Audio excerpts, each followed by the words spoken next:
Okay,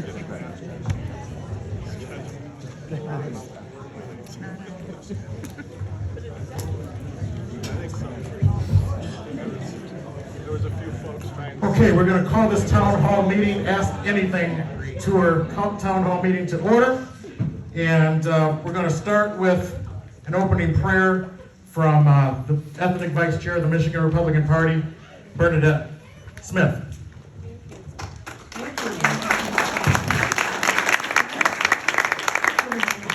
Let us all bow our heads, okay, before the throne of heaven. Father, in the name of Jesus, we come before you this evening thanking and praising you for who you are and for what you are going to do on behalf of each and every one of us and on behalf of our great state of Michigan and our country. We feel and see in the natural the darkness that is trying to take over our lives and our country. But we understand that the real battle is the battle between good and evil, a battle between the light and the darkness. We're up against demonic forces that has been controlling our nation for too long. For we are not wrestling flesh and blood, but we're wrestling against evil, wicked spirits, against the master spirits who are the world's ruler of this present darkness. Heavenly Father, you have given us the tools and the strategies to fight with. We must fight in the spirit as well as with boots on the ground. But we must first fight in the realm of the spirit by putting on our complete armor so that we may be able to resist and stand our ground during this evil day of danger. We thank you for your armor, which is the belt of truth, which is your word, and your word is the antidote against the lies of the enemy. The breastplate of righteousness, which is to repent and be forgiven for our sins and to do what is right. The shoes of the gospel of peace, which is to stand ready and firm to combat the enemy. Number 4, the shield of faith, which quenches and put out all the fiery darts and strategies of the hidden evil enemies. Number 5, the helmet of salvation, which protects our mind from discouragement, anxiety, depression, fear, and despair in our world today. Number 6, the sword of the Spirit, which is the living, powerful word of God. The word of God is sharper than any two-edged sword. So, Father, we use today and every day every piece of your armor to resist and to defeat all of the strategies, all of the plots, all of the schemes, and all of the plans of the evil enemies that has come against our great state of Michigan and our country. There will be a great reset. But the great reset will be us taking back our state. And we must take it back now. It is high time for us to focus on what unites us and rise above what divides us. So we now take our authority in the name of Jesus. And we decree and declare that our country and our state of Michigan is back to its Judeo-Christian values. We decree and we declare that we are ending the war on our babies and on our children. We decree and we declare that we are enforcing our United States Constitution and our Michigan Constitution. We decree and we declare that a mighty revival is sweeping throughout our land. We decree and we declare that when this spiritual war is over, the war against the system, they think they're fighting Kristina, but it's an evil system that we're coming up against. Amen. That we will still be standing up stronger and with total victory in every area when this is all over. So we decree and we declare that we are once again that shining state and country that sits on a hill for all the world to see. This we pray in your mighty name, Jesus. Amen. Amen.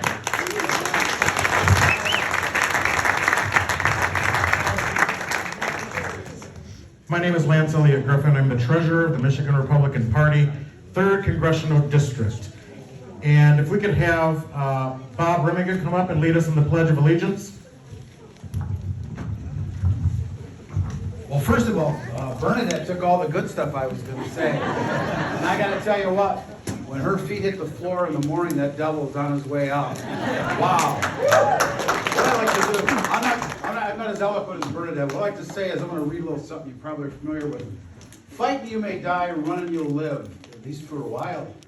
and dying in your beds many years from now, would you be willing to trade all the days from this day to that one chance, just one chance, to come back here and tell our enemies that they may take our lives, but they'll never take our freedom? With that, I'd like to offer a pledge to our republic and our wonderful flag. I pledge allegiance To the flag of the United States of America and to the republic for which it stands, one nation, under God, indivisible, with liberty and justice for all. Citizens. Born and unborn. Well, Happy New Year, everybody. I said, Happy New Year, everybody. What a tough crowd here. Thank you all for braving the treacherous roads and weather to come out here tonight all the way to Allendale, for some of you from Muskegon and the far edges of Kent County as well. And thank you, Chairwoman Kristina Karamo, for coming all the way from where you came from.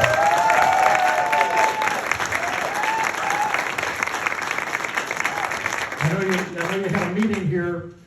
You're supposed to have a meeting here at 6:30 with the chairs of the district and the county parties, but you had car trouble with this treacherous weather. At least you're not driving a Tesla, and you had to rent a car to get here, didn't you?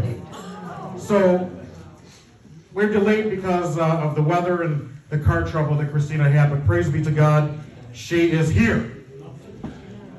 I want to just remind you that there are bathrooms through the exit there where the men are standing. There's a men's and women's bathroom out there. There are refreshments in the back. If you need some water or coffee or a treat, please help yourself throughout the meeting to those refreshments. And before I hear any complaints about this room, with short notice, we just get what we can get. And one patriot stepped up and paid for this room, and that was Bonnie Burke, and we thank you, Bonnie, for doing that.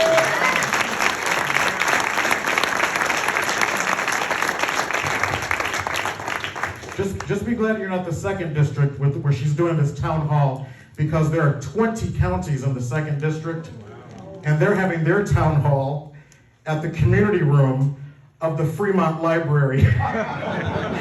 So they'll have the same issues, but it'll be just fine. That's a big. It's big though. They seat 125 people, so it should be. Hopefully, it'll be fine. So, do you want to win in 2024? Yeah.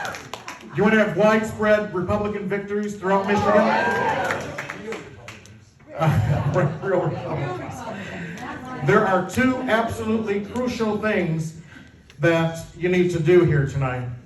All of you should have received 2 flyers when you came through the check-in area. One of them was red, basically, and one of them was blue. And I don't have those in front of me. Bob, let me have yours for a second. Thank you.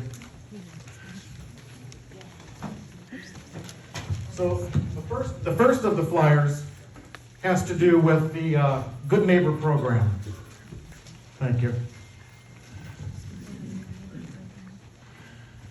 The Good Neighbor program is our Get Out the Vote program that we're utilizing and implementing throughout the entire state of Michigan. This is a game changer. Some of us have been doing this the entirety of 2023, and now we're moving into 2024 where we really need to step up our game with this Good Neighbor program. This encourages precinct delegates to become good neighbors to their neighbors in their precincts. Develop trust with your neighbors so that when you ask them for their vote, they trust you and trust your vote when you're going and knocking doors and whatnot. This is a very, very big deal. No amount of money can outperform an excellent ground game. And we want to have the very best ground game that Michigan has ever had. So we're encouraging each and every one of you to scan the QR code on this flyer and register for the Good Neighbor program training on our website. The website is also listed there, the URL for that. The other program is the election integrity program, and none of what we do matters if we don't have secure elections, right? So Our job is to make sure that we do our part to make sure we have secure elections. I see a lot of people in the audience who've been working on that throughout the entire last couple of years, especially with this election cycle. Greg DeHaan and Dorothy Cribbs and so on and so forth. We need a whole lot of election poll challengers, poll watchers, poll inspectors, and for you to get trained to do these things. Some of the positions are actually paid, so take advantage of that. We need to have as many Republicans, thousands and thousands of Republicans, quite frankly, throughout the entire state of Michigan, watching and preventing shenanigans. And we have caught a lot of shenanigans, haven't we, Keith Hinkle? So please get involved. Please register for the election integrity program and take that flyer very seriously. Don't take it home and put it in the waste paper basket, and don't put a coffee cup on top of it. Take it home, read it, and do what it says on there and get registered. We are ready to go. And we've got a great chair of our standing committee for election integrity at the Michigan Republican Party. Next thing, some of you have already written down questions that you've got for the chairwoman. Some of you have not written down your questions yet. That's okay. Some might come to mind as we go along. Please fill out the index cards that we were given when you came in with any questions that you have, and then pass them down your row to this middle area, and Michael Farage or Cal Morton there in the red in the back will pick them up. If you have one and you're on the far edges, just hold it up and Michael Farage or Cal Morton will pick those up. There's Dorothy Cribbs with one right there. I will be reading all of the questions, and Kristina Karamo will answer all of the questions.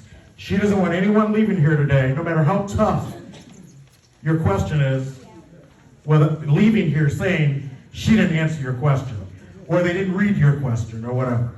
So any question you have, don't hesitate to write it down. And thank you for committing to that.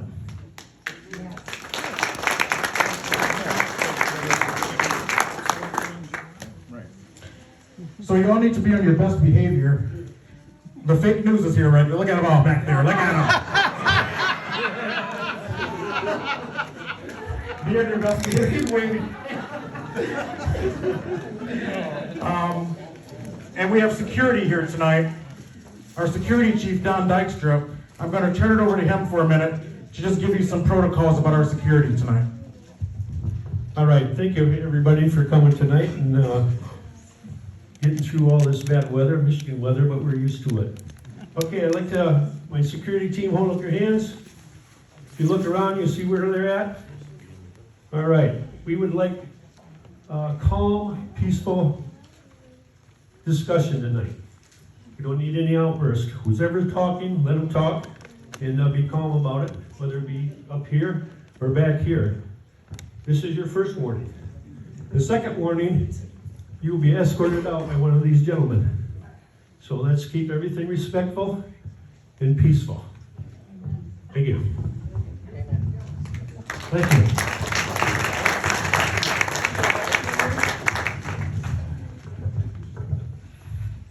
And the police are outside, and he says that after a warning or two, if you're outbursting and being disruptive, the police will escort you out.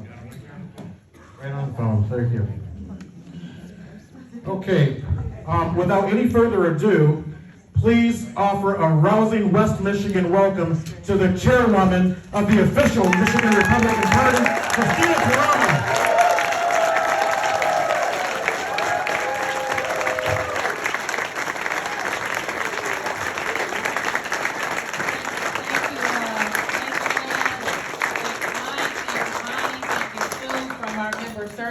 Thank you all. Bernadette Smith, our ethnic vice chair, Representative Neil Frisky from the 107. Thank you. Thank you, Chip Nessel, our 3rd district chair, and thank you, John Shaw, our Kent County chair. And there's Joel Studebaker, our deputy chief of staff. And also, Thomas Gannett for photography and security. John, thank you so much, everyone, for coming. So the goal of this meeting is for delegates to ask me whatever questions that you have. My goal as chair of the Michigan Republican Party is to represent you to ensure we save our country. I have no personal agenda. As you guys know, my professional background is not politics. I'm in here because I love my country and the direction it's going in. I just couldn't sit back and complain. And that's one of the common problems that we have is people sit back and complain, stick their finger out and say, what is this other person doing? The question is, what are you doing? And this is why our infrastructure that we set up at the Michigan Republican Party puts you in the driver's seat. Because the only way we're going to take back our country is county by county. Now, one of the things that I discovered, a couple things what helped me develop the Good Neighbor program was while campaigning for Secretary of State, a couple things I ran across was citizens who knew something was wrong with their government, but they didn't know what to do. They knew something was suspicious, they knew something didn't make sense, but they didn't know how to proactively go and solve it. And also another thing I noticed, how many times are we told to get out to vote? All the time. Did you know you can recall your elected officials? Most people have no idea. How many people, I'm not asking you to just raise your hands, I don't want to embarrass anybody, but how many people have go to public meetings? Most people, well that's great. And many people don't know how to engage their elected officials. They just know to be upset. And so the Good Neighbor program is a meaningful way for us actually to engage our elected officials at the county level, at the state level, at the congressional district level, and above. And our goal is to train people on how to do that. So many of you as precinct delegates, you are told when you become a precinct delegate, all you have to do is show up to a convention twice a year. How many people were told that? Now, you would know across this state that is very common. That all you have to do is show up twice a year, and that's it. You are to be your community's ambassador, politically. That is your role. And imagine how effective we would be if we organize at the neighborhood level to solve problems. And as Lance mentioned, if we as Republican delegates are the ones out solving problems, if we're the ones out being ambassadors, if we're the ones informing our neighbors as to what's happening, now we're not only going to be leading the charge to change issues within our local community, we're also going to be the ones who people look to when it's time to go and ask which candidate should I vote for. Many of you get the call, who should I vote for? If the precinct delegate isn't the political expert in their community, then who is? So that is our job as precinct delegates.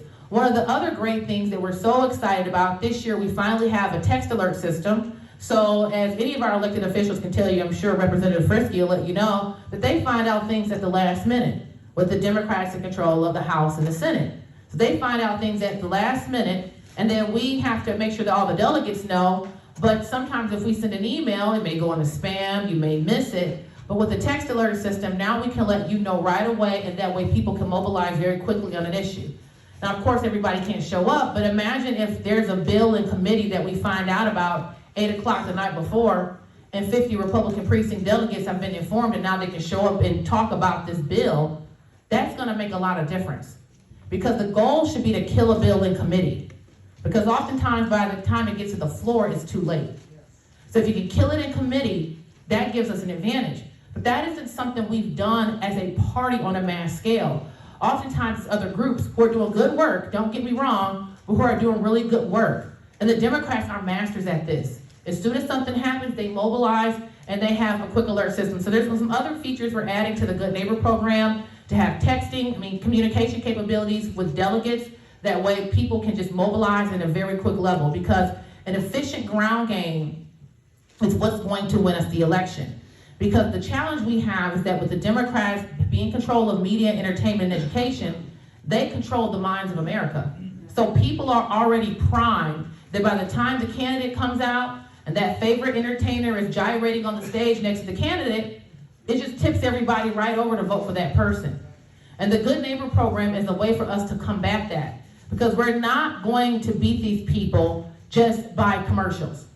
You can't take a population who for the past 2 to 4 years have been hearing a repetitive narrative and think that you're going to, the last 3 months before they vote, flood them with a bunch of commercials and they're going to change their mind. It's just not reasonable. And so how do we overcome those years and years of conditioning, of just conditioning the general public to take a certain position? It's going to take personal conversations.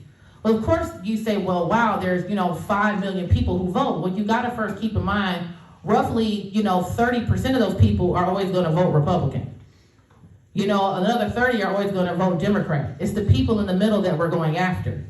We have 8,000 precinct delegates.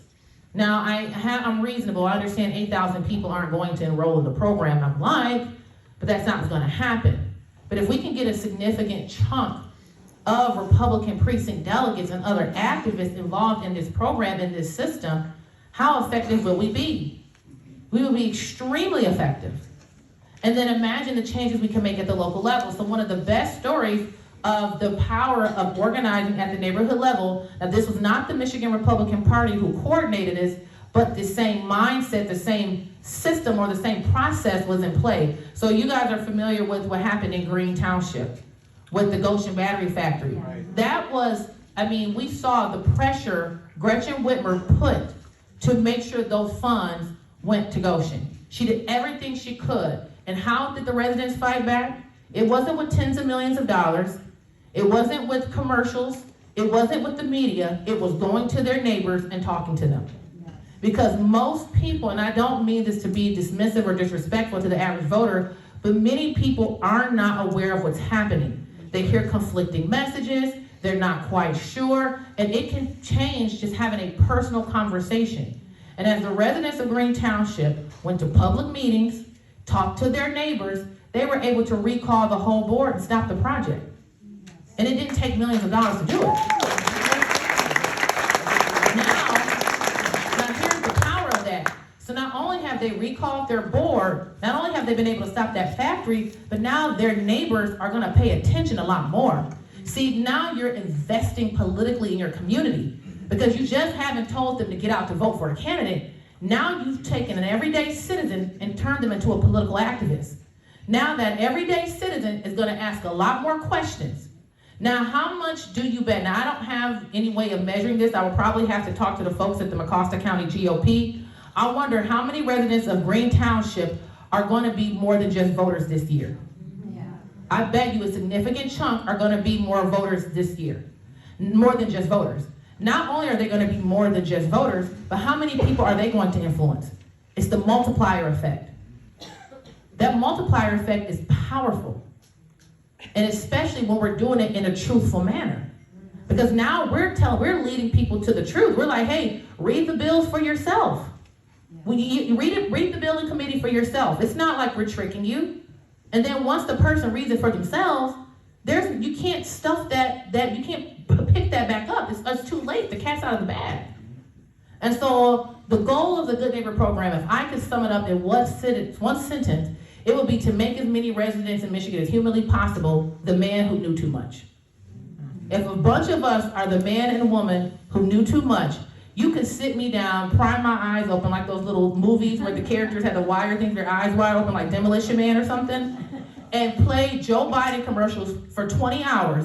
It is no way in the world I would vote for that man. We have to inoculate the public from the propaganda.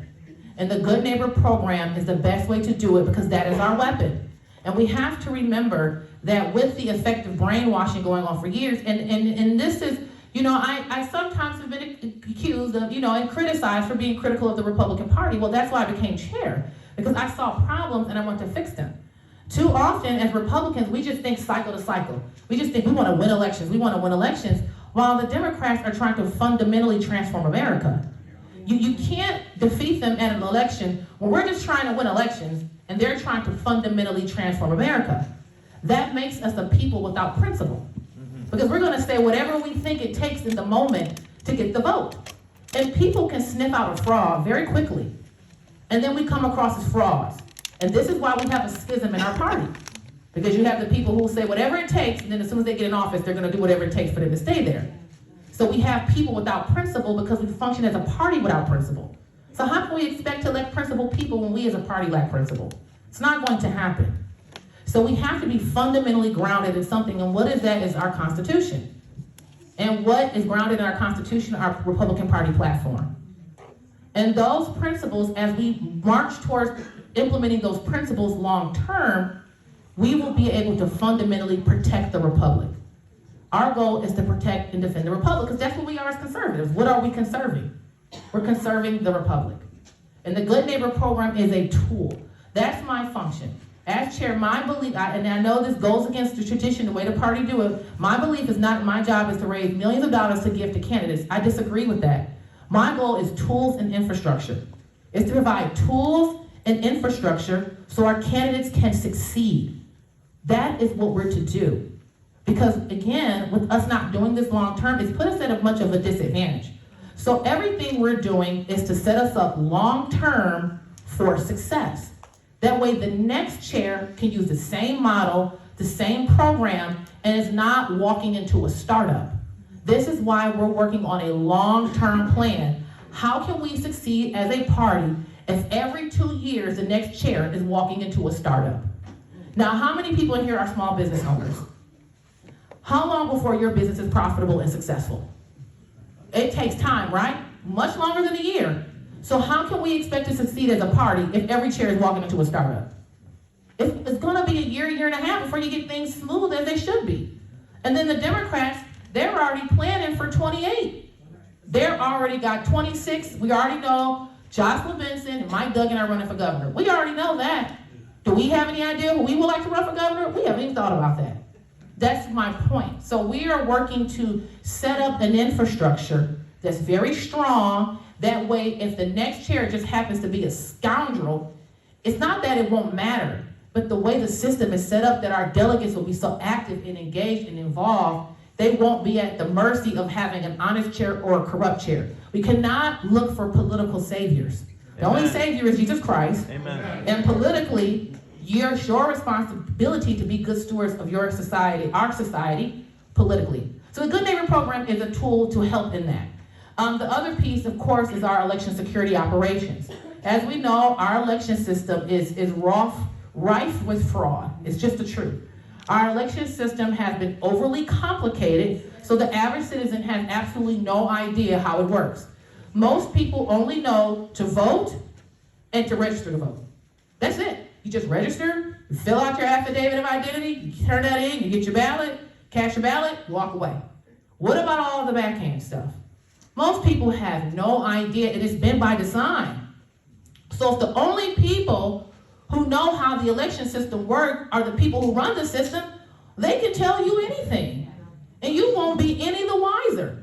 You won't have a clue. How can you tell them it's fraud? That's what they've done us. Oh, well, the experts say, before I got involved in politics at this level, I used to want to write a book called, Nasty Soup, and detail all the experts throughout history who've sold us a bill of goods and lied to us and sold us down the river with some crap that we've been told to believe because experts say. Remember, experts used to tell us to smoke cigarettes. So the list goes on of things we've been told to do that are actually very harmful. And in our election system, we saw that. After 2020, Jocelyn Benson said, we've performed hundreds of audits, but they were the risk-limited audits. Now, of course, me, being a person running for SOS, I knew that was crap.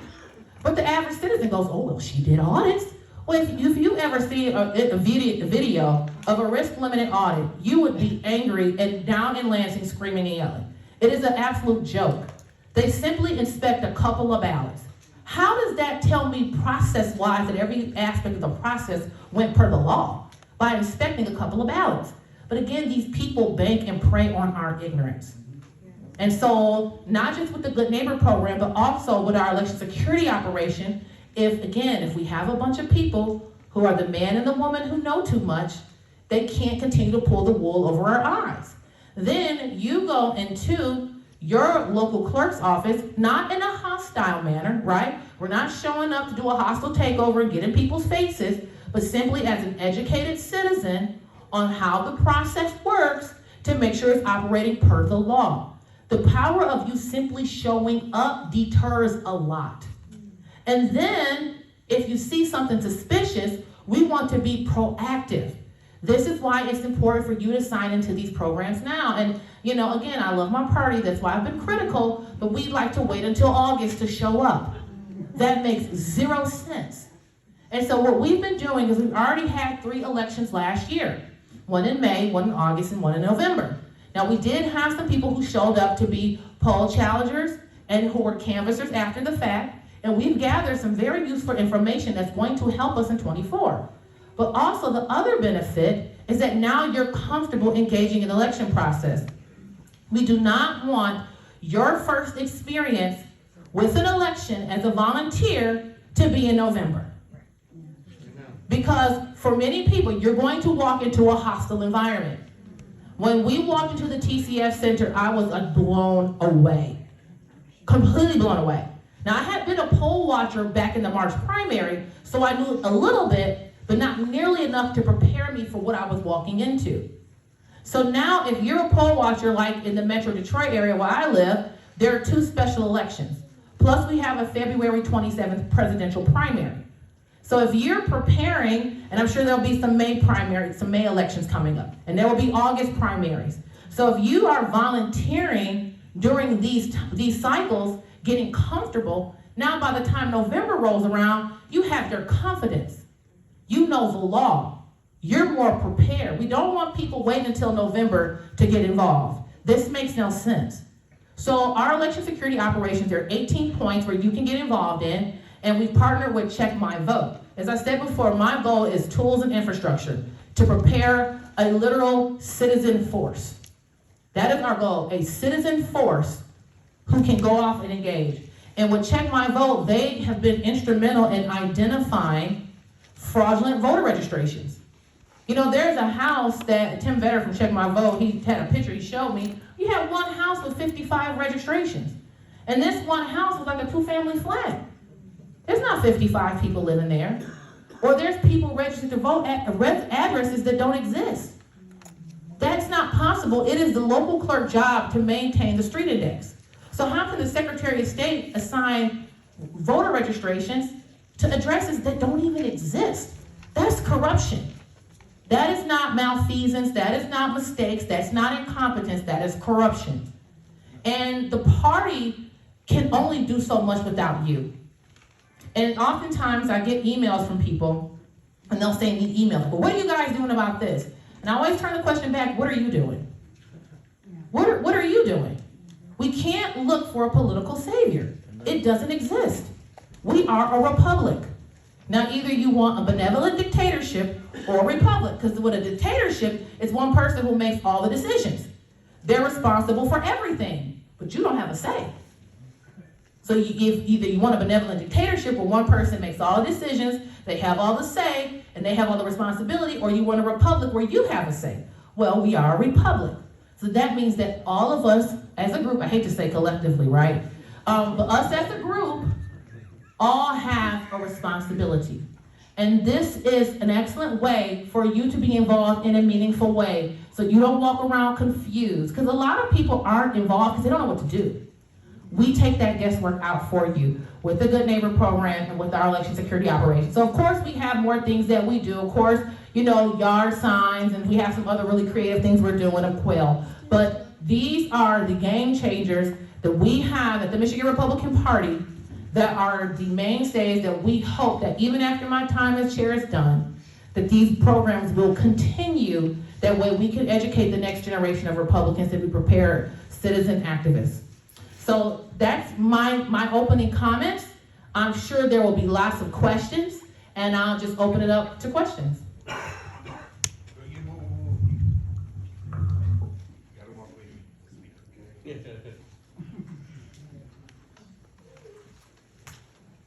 Any questions for Faraj, sir? Okay.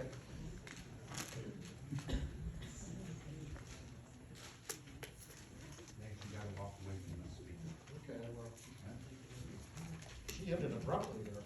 Sorry. I know, right? Oh. No, keep yours on. Oh, So, oh. Then you ask your question. Okay. I just lowered the volume so you can walk away from the speaker. Okay. Let me turn it back to channel 1. No, just leave it, just. Oh. Hit your. Oh, okay. Check. Okay. All right. All right. The recent MiGOP newsletter promoted a Telegram channel called Unshackle the Mitten.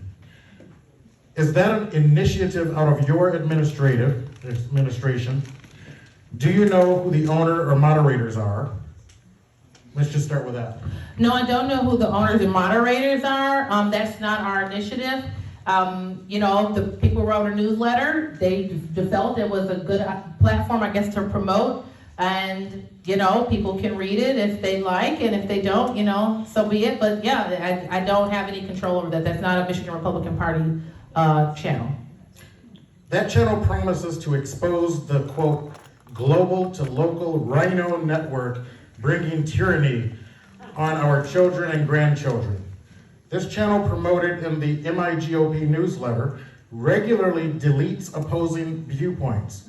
Is the silencing of the opposition at all concerning to you? I will have to look into that because that's not a Michigan Republican Party Telegram channel, so I would have to inquire as to that. It's not, we don't moderate it, have no control over it, but I would have to look into that and why, it's in our newsletter. But yeah, I don't believe in silencing the opposition. That's why we have this forum here, so people can come and ask me whatever question they like. In the chat group of Unshackle the Mitten, Deborah L. stated the following regarding the January 13th meeting. We sent out emails to all friendly county chairs attaching the virtual option letter. This seems to imply that, quote, unfriendly county chairs were not sent the virtual option. Can you confirm that all county chairs and state committee members are receiving the same meeting information? Yeah, so Deb L. is a patriot out of Saginaw. She's not a part of the administration or a state committee member, so she's free to send whatever communication to whom she'd like. But we make sure that all members are informed of meeting information in state committee, news and happenings. I don't prevent anybody from getting information. Trust me, I get a lot of nasty emails from people, and I continue to make sure they see Michigan Republican Party communication.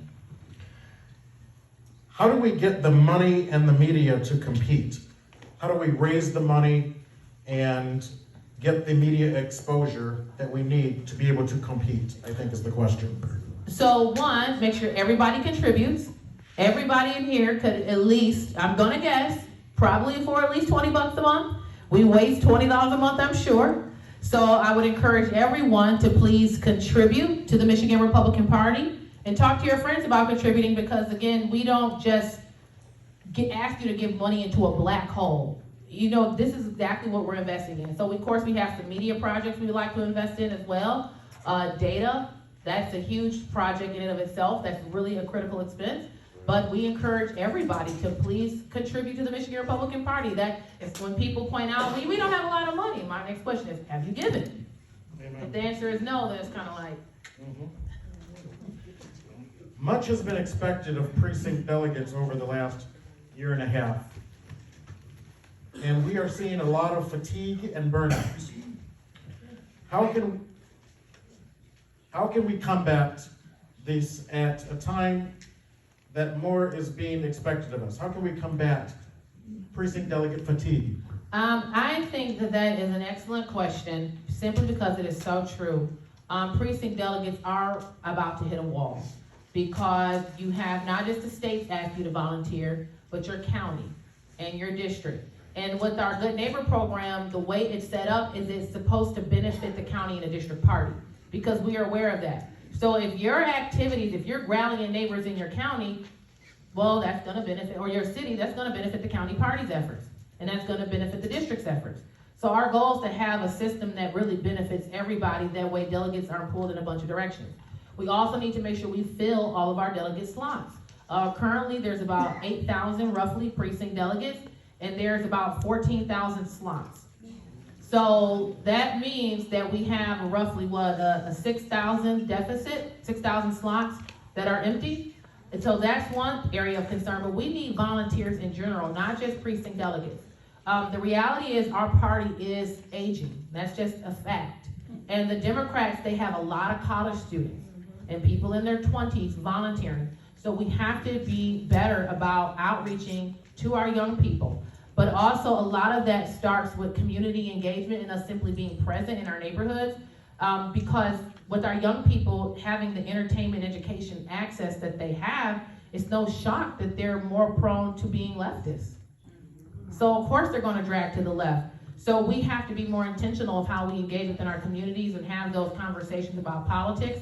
And that's why with the Good Neighbor program, we want people to show up to events that aren't just where it's like a town hall or a political issue. What about just social events within your community? Those are also things that you should show up to as well. Please speak to the acquisition of Kristina's connection to the Democrat Party. Accusation. It was spelled acquisition. Yeah.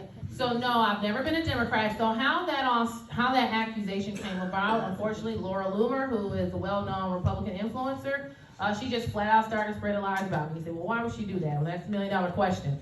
So back in 2021, when I was running for Secretary of State, I teamed up with a group of people, the candidate coalition, where we were building a coalition of candidates who were running for Secretary of State, or people like, say, Doug Mastriano, who was running for governor of Pennsylvania, where they appoint the Secretary of State. It was to be the answer to George Soros' Secretary of State project, where they targeted battleground state secretaries of state, because their belief is that if you could control the Secretary of State's office in the battleground states, you could control the country. So if we look at how the Democrats were working to illegally throw Donald Trump off the ballot, who were they suing? Secretaries of State. So back in 2021 in May, a group of us met in Nevada. So Jim Rashant from Nevada, Mark Fincher from Arizona, several of us, Rachel Ham from California, and lots of other people from the Gateway Pundit, Mike Lindell, streamed into our meeting, and we all began to basically plan on how do we save our election system. And Patrick Byrne was there from the America Project. So it was a group of us working together on this project starting in May of 2021. So we've all continued to work together for the past almost 3 years. We meet weekly. And so unauthorized, a group of us got together and came up with the idea of starting a 501c4, where I was temporarily president for. I never made any money, never had the intention of making any money from it. It was a pure volunteer project. Because one of the ways Democrats beat us is they start 501c4s, 501c3s, and they do tons of activism and say, oh, we're nonpartisan. We're just a social welfare organization. So we were really beating them at their own game. And the organization, unauthorized, you can check it on the website, unauthorized.one, our focus was constitutionalism and election integrity. Now, who in here disagrees with constitutionalism and election integrity? None of us. We're all Republicans. All the people who started the group are America First Republicans.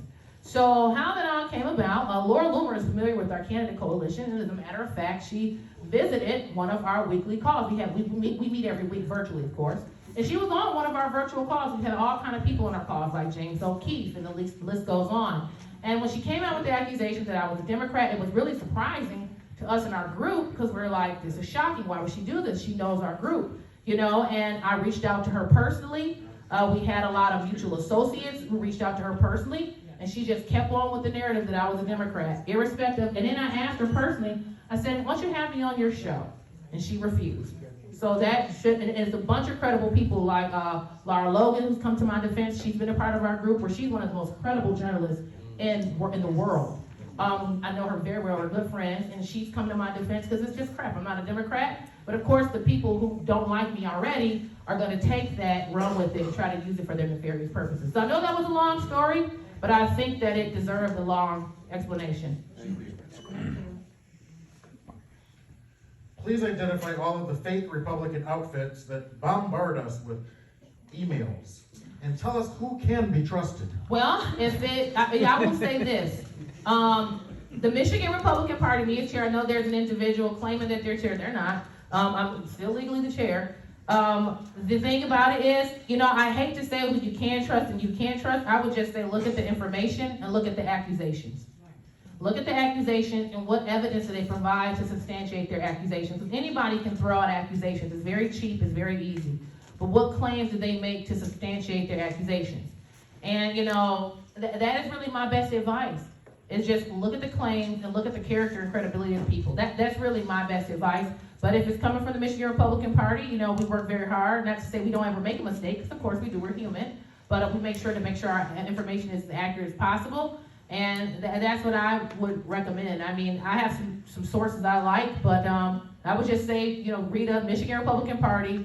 And, you know, I know there's other entities claim they're from us or represent us, but no, just, I feel you should trust us. Of course, I'm going to say that, I'm the chair. This is Bernadette's question. Is this a statement? Do you agree with these sentiments shared by Lara Logan? So when the people exercise their rights, it is regarded by the elite as a mess. Kristina Karamo was chosen to lead because she is not owned by the elite. She is targeted because she cannot be bought by the elite. And she is hated because she cannot be corrupted by the elite. But most of all, they want her gone because of her faith. The hand of God is on this woman. She will not break. She will not bend. Lara Logan. Lara is one of the most fascinating people I've ever met in my life, and she is a journalist who's laid it all on the line, literally, to get the story. And she's seen some of the most depraved aspects of humanity, and she has a very full understanding of how evil our world is, and she works harder than any journalist I know, and she, no disrespect to other people, but she does, because she always wants to get to the truth of the story. And, you know, when you are in our world, we do get to see the dregs of humanity. And when you do what she's done in international journalism, you get to see how privileged we are. And I know that sounds, as the leftists, they abuse that word, but really how blessed and fortunate we are as Americans, and why I fight so hard to defend our country. Because if America falls, where will we go? Amen. And many of us have not visited other countries as far as in a dire, impoverished situation, unless it was a missionary trip or what have you. We maybe went to resorts and enjoyed the beauties of other countries. But if America falls, where will we go? And she understands that very well. Okay. Has the Michigan Republican Party Fundraising Committee done any events this year? And why would you disband them? So I didn't disband our fundraising committee, I disbanded the events committee. Now, again, with this being truthful, transparency, I try to stick to the positive, but unfortunately, many members of the events committee, they were just plainly obstinate. They didn't want to do anything, they just wanted to complain. Then when I went back over the summer, I'm like, hey, guys, let's come up with an event. They didn't want to do anything, they just wanted to complain. Our budget chair went to this temporary chair, he called himself, our budget chair went to him and said, hey, I will sit in on an events meeting, I will help prepare a budget for your event, we want to support the events, nothing. So again, this goes back to the concept of, do we want a benevolent dictatorship or a republic? And I can't force committee members to want to do the work. They ran to me on a committee, not to complain and finger point, but to do the work. So we had some members on the events committee who want to do the work, many just wanted to complain. So I felt as though the ones who want to do the work, why should they just waste away on a useless committee? And we decided to disband 2 committees, add some of these people on committees where they actually could be productive. And then I'm requesting that the other standing chairs create subcommittees, that way they could do productive things. But as far as events go, our last event we had was our Christmas party, and we're gonna have more events, of course, as the year proceeds. But we're gonna have more events and definitely raise money off of it. That's the plan. All right. In the fundraising plan you campaigned on, the documents your campaign put out state it is realistically actionable. It is a realistically actionable system. The chart in your plan indicated you anticipated 25,000 businesses to be donating in the first 2 months of your chairmanship. How many businesses were contacted in the first 2 months or the first 4 months of your administration? Well, I don't have the number, and I will say that my fundraising plan obviously did not turn out as I anticipated. You know, sometimes you put together an idea that you think things are going to work out a certain way, and unfortunately it didn't pan out as I anticipated. We do have contact with about 250,000 businesses, but it hasn't gone the way I wanted as far as our small business fundraising plan. So that is something that, you know, we're working to improve on as far as our fundraising plan. I didn't anticipate some of the roadblocks that we have faced. That was something I didn't count on. The internal sabotage, it was very obvious. There is a split on our committee where you got, 37% of the committee claiming I'm not the chair. So that has been going on for some time. And when you had officers of the party making false claims about me in the public square, I can tell you that did not help. Because then when I would go to people and ask, can you make a contribution to the party? And then they show me an article and say, what is this article about? What does this mean? So that doesn't help. But with that being said, as chair, it's one of my key responsibilities to make sure the party is solvent, and we are.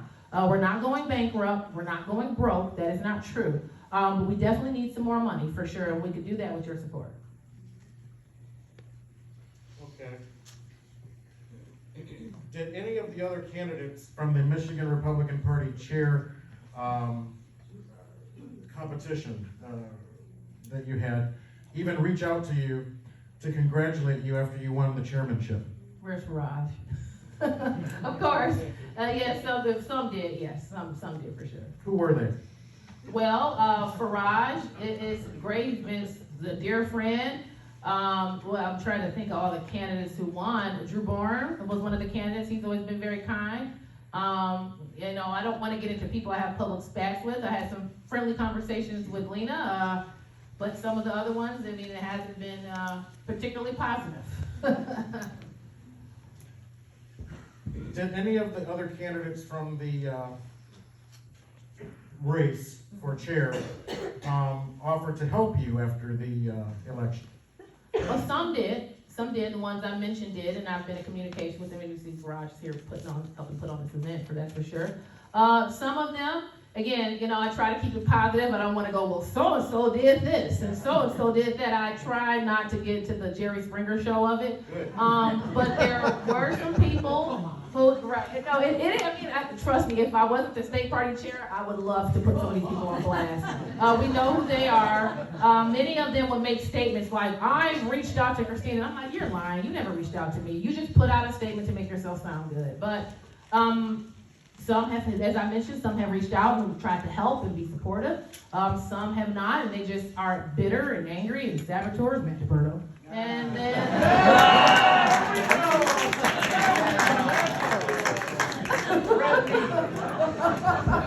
Well, I was told Scott Greenlee called you the very day you won. Is that true? No, not the very, I talked to him. I talked to him, of course, there, but not, I would say we didn't talk on the phone, but I did talk to him there at the venue. Okay. Do you support Donald Trump for president? So, the only reason I'm not answering this question directly, as Bernadette knows, our bylaws state that officers cannot endorse. So I'm actually forbidden as our bylaws to endorse in the primary any candidate, or an officer can get removed. So back in December of 2022, our committee amended the bylaws to include that. So that's why I'm not able to answer that question.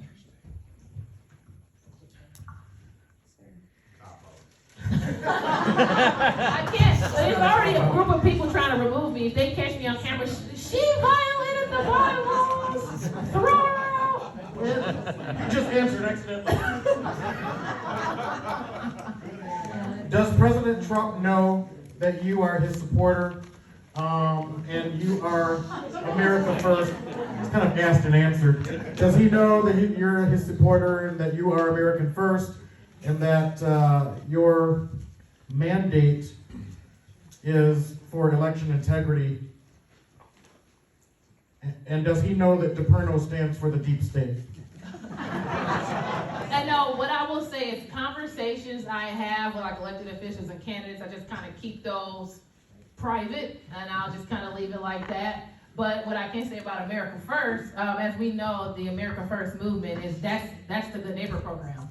That is the America First vision on legs. So I will say that. What can we do to get Trump to support you publicly? I can't answer that question. Everybody give him a couple email people, tweet at him, truth him.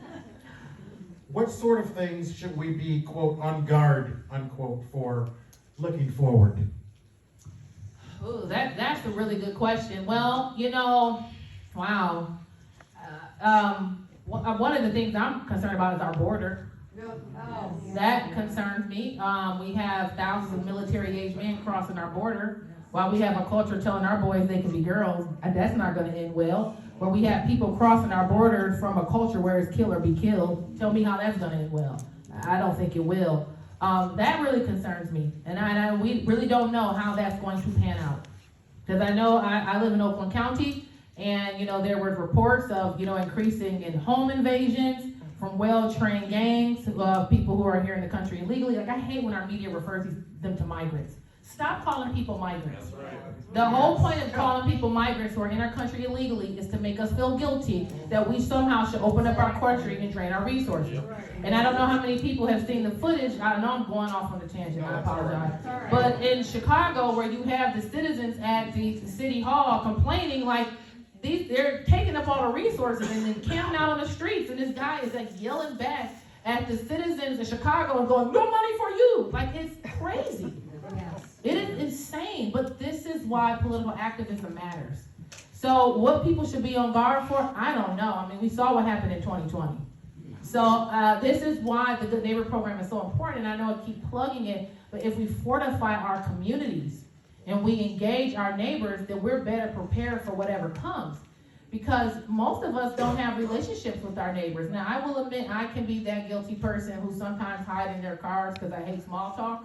But, we gotta be able to talk to our neighbors and connect with them. That way, if something goes bad, now we're not talking to a stranger. We're talking to our friend, and we can better connect. Amen. At state convention, precinct delegates voted Kristina into office. Seems very unethical that a meeting is held behind our backs to try and remove her. That's right. It's more of a statement, I think. Do you and your people, I don't know who they're talking about.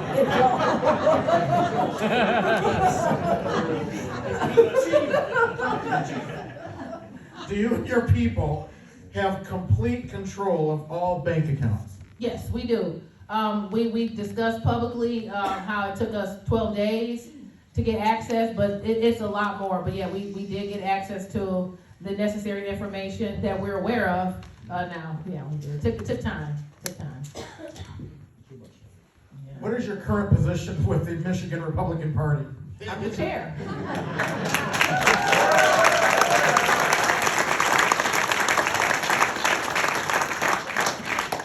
That was a good question.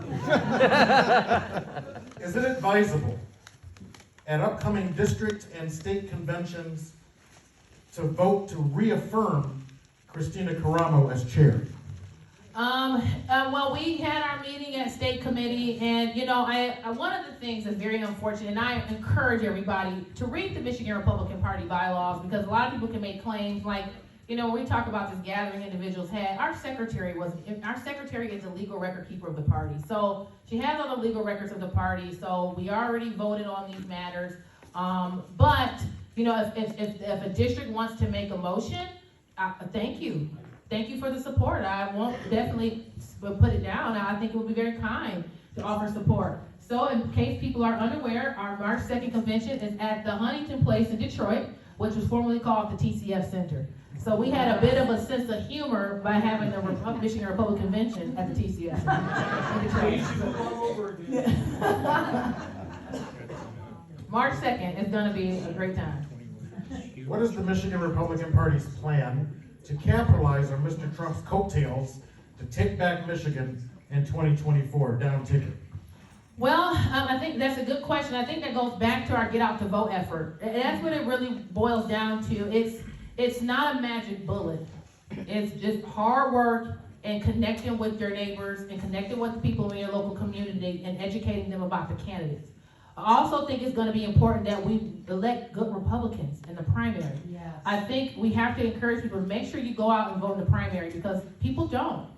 And then what happens when we just get any old body and then we're just kind of stuck voting for them. One of the things too we're working on is to work with our county parties and making sure we have great people running in those districts. And because the county seats, that's not our lane. Our lane is President, Congress, U.S. Senate, and Michigan House. That's our area of focus. And of course, the Supreme Court justices and state school board, and also university governance boards. But making sure we have good candidates, because he can't carry it all. So we got to make sure we have good people running in these seats. What exactly made the January 6th meeting illegal? So there's a couple of technicalities. One is when I received the request for a special meeting, it was for for December 27th.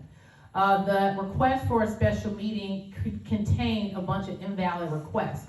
So imagine, if you will, you go to a bank and you submit a document with, let's say you go to a bank and you submit a document with your name on it, but all the other information on it is false or illegitimate. Are they going to accept the document? No. They're not.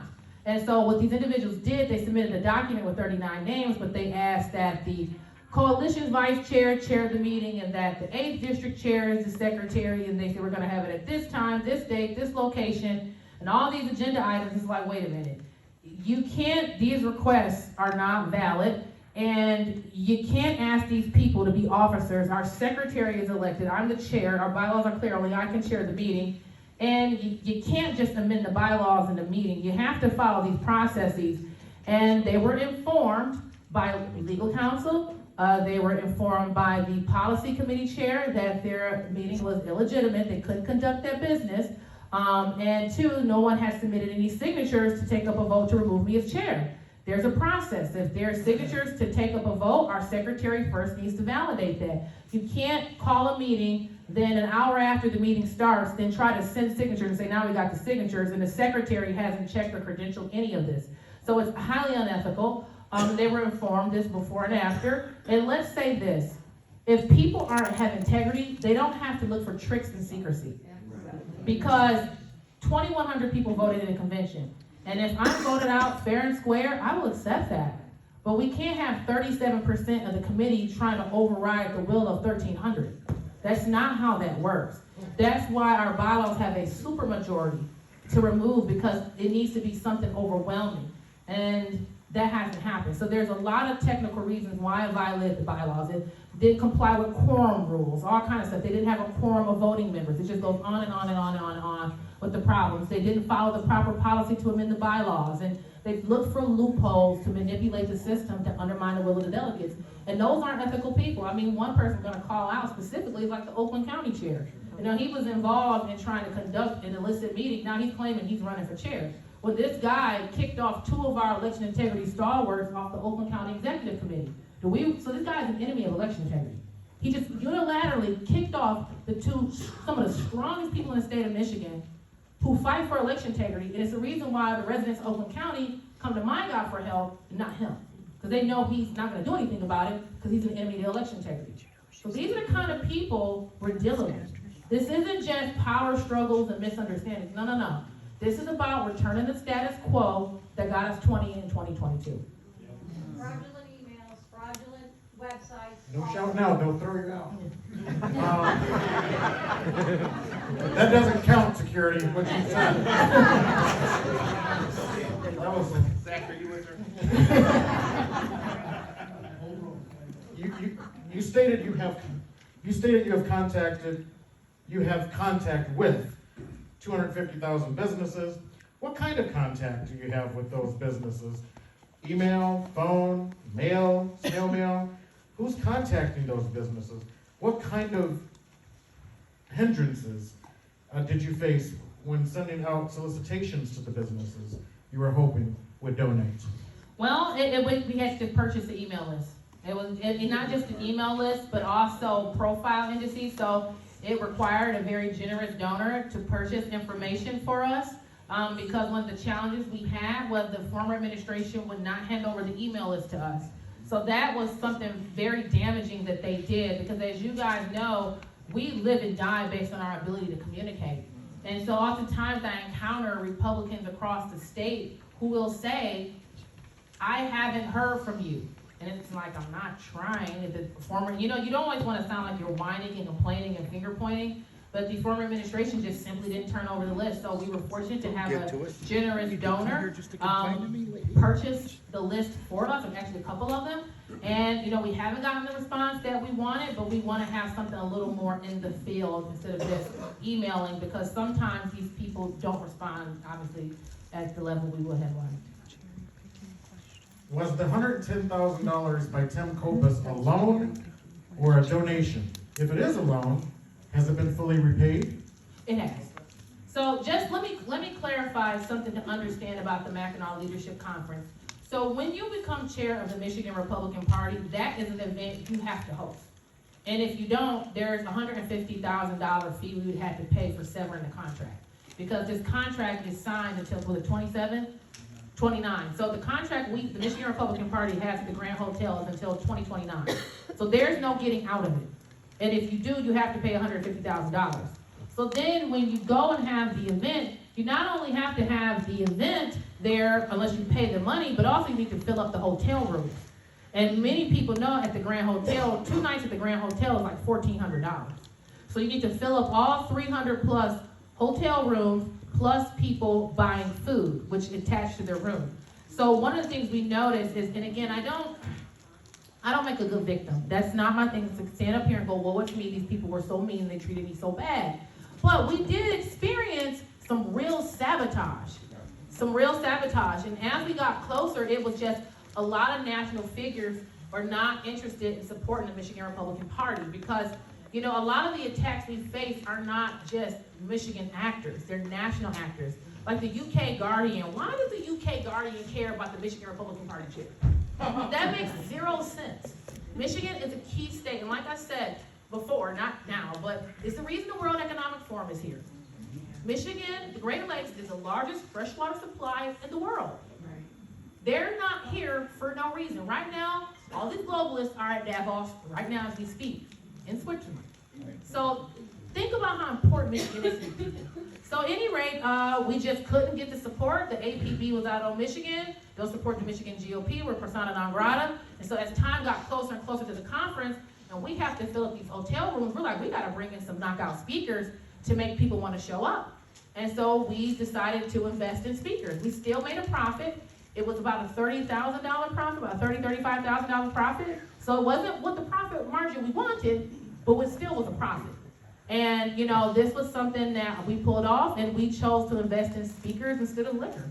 I mean, it was just where we chose to spend our money, and we thought that quality speakers was something that people would be happy with. How much was spent on liquor in the past? I don't know, have that number. Do you know, Joel? I believe the last bill was like $180,000. $180,000. And that was one weekend party? Okay. Was Hunter Biden there? I mean, you said you should just call security on me. You said you didn't know the number of small businesses you contacted for donations after you became chair. Give us a ballpark figure. Your goal was 25,000 businesses donating in the first 2 months. How about, you know, how many did you contact? How did you contact those small businesses? Well, again, we had a couple of generous donors who we went to a particular company to purchase contact data. So that includes their names, their addresses, their phone numbers, their emails. Right now, the contact has been by email. So I apologize that I just don't have that number of how many have been responsive. But our primary form of communication, not primary, our only form of communication with that particular list. So there are other individuals that definitely solicited for donations that aren't out of that particular program who happen to be small business owners out of that particular list. But right now, our number, our point of contact has been email. So I apologize, but I just don't have that number off the top of my head. Again, I thought it was going to be a lot easier to get that list, and it took more time to purchase the data, so we had delays. The ground game aspect of it didn't pan out as I anticipated, but that doesn't mean that we've totally abandoned it, but we have the first step, which is the critical contact data. This is a tough question. It requires intimate knowledge with the Michigan Constitution. Would the MiGOP consider taking a closer look at empowering the townships and counties in regards to passing constitutions, also known as, I think, home run or home rub charters, as noted in Article 7 of the 1963 Michigan Constitution, note section 34? I've heard of the home run rule. I don't know a lot about it, so I'm not even prepared to make a comment on it. If there's anything we can do to empower the county to be stronger, we'll do it, but again, I don't know enough about it to actually give an answer, so I apologize for that. What strategic plan does the Michigan GOP have to win the 25th House District? That requires intimate knowledge of all of the House districts, but the 25th House District. Any plan to help win it? Will there be financial support for Josh Powell? So I've definitely been in communication with the individuals who are running that race. I mean, especially with the media here, I'm not going to get into the detail. It's almost like laying out your battle plans and the enemy know it, so that's not something that I'm gonna do, but we've definitely been talking with the campaign to see what they're doing. There's also the House 13 race also, that's parts of Macomb and Detroit. So we have been in communication, we're aware, we're involved, but that's really all I can say without, spilling the details of their strategy. What is your opinion? Was the former administration's reason for digging in its heels for cooperation and handing over information? Philosophical difference, obstinate, sabotage, I mean, who knows? It's a lot deeper than that, but I don't want to borderline slander. What I will say is what we've experienced in Michigan is not unique to Michigan. We're not the only state, whether I look at Nebraska or Kansas or Colorado or Arizona, you look at a lot of these other states, and many of these states where you've had America First people become state chairs, the former administrations, they don't want to play ball. They're obstinate and sabotage. I mean, how many county parties have we seen sabotage? I mean, the same playbook at the state level is happening at a lot of county parties. Because unfortunately what you have in our party is kind of like, I like to call it like a caste system. And you have a certain group of people who feel like, you guys don't belong here. And if you're not their, strain of Republican, they're going to do everything they can to be obstinate. But I have a lot of beliefs that, again, I don't want to be accused of slander, but a lot of it was just, they were part of the protecting the status quo, because you have to realize a lot of people made millions of dollars off the failed status quo. And some of these people are not philosophically aligned with us. I mean, I'm sorry, our former chair is a board member of the Atlanta Council. That's wild. That's wild. So, you come with me who's like screaming about West. There's some definite divide there philosophically. How many people asking, how many businesses, Kristina, have you contacted, have offered help calling those businesses? This is from the ground up. If you're concerned, please offer help. Now they're asking questions to the audience. Okay. But point well taken. We should all be helping to raise money, each and every one of us.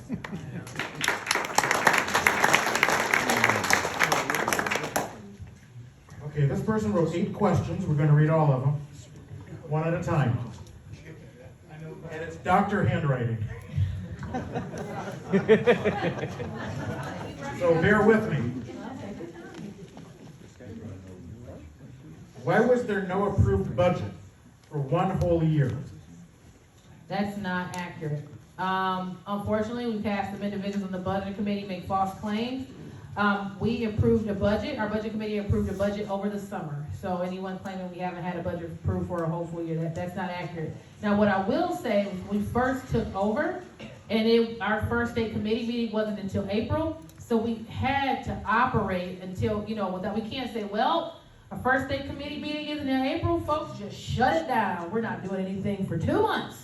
That wouldn't be reasonable at all. But definitely, we work with the budget committee. We work with them well. I mean, yes, there are a few people who make false claims, but the majority of the budget committee is happy with our performance. And please bear in mind, 2 of our budget committee members are accountants. So the accountants are supportive of what we're doing. So it's kind of like, these are the people who actually have budgetary and financial experience, and one is a forensic accountant. So, and our treasurer is a skilled accountant and a whistleblower. So we have highly ethical people, and our budget chair is a township supervisor. So we have very ethical and knowledgeable people on our budget committee. I don't believe you answered the question. Was the $110,000 from Jim Kopus a loan or a donation? It was, that's what it was on, after we said we paid it back, so that's a loan. So it has been repaid. Yes. Mhm.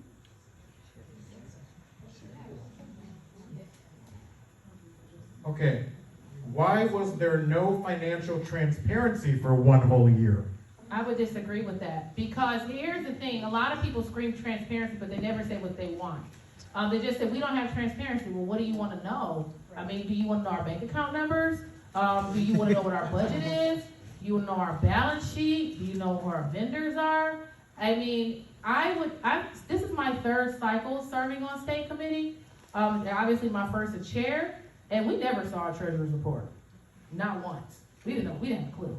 And we have been diligent to show a treasury report at each of our meetings, except the September meeting, because we were electing a new treasurer. But we have. So, a lot of people get up there and say, there's no transparency, but they can't articulate what it is that they actually want. Then, on top of it all, many of them just flat out lie. Like, you had some members who said, we haven't seen anything. I'm like, that is a lie. That is not true. We actually had a member stand up, and I know some people don't like the word lie, but I use it because it's in the Bible. Jesus totally used it.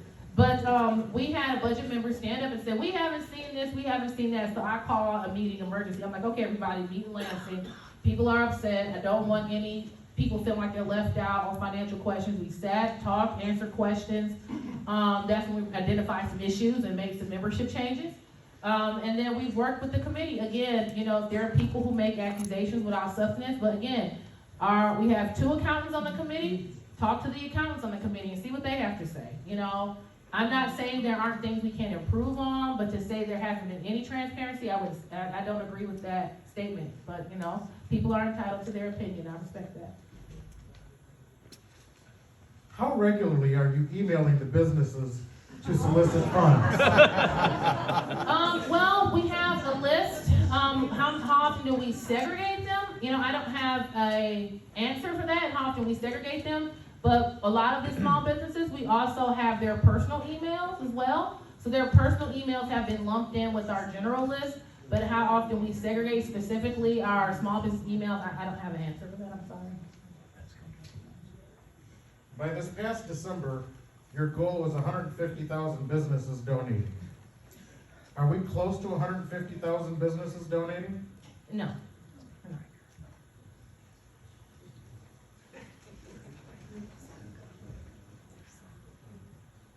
Since you were elected as chair of the Michigan Republican Party, how much money have you been paid as chair for salary? Well, I think I was paid a total about $25,000, but I haven't accepted a salary since the summer. So right now, until our fundraising improves and I can make sure all our staff is paid, I am not taking a salary.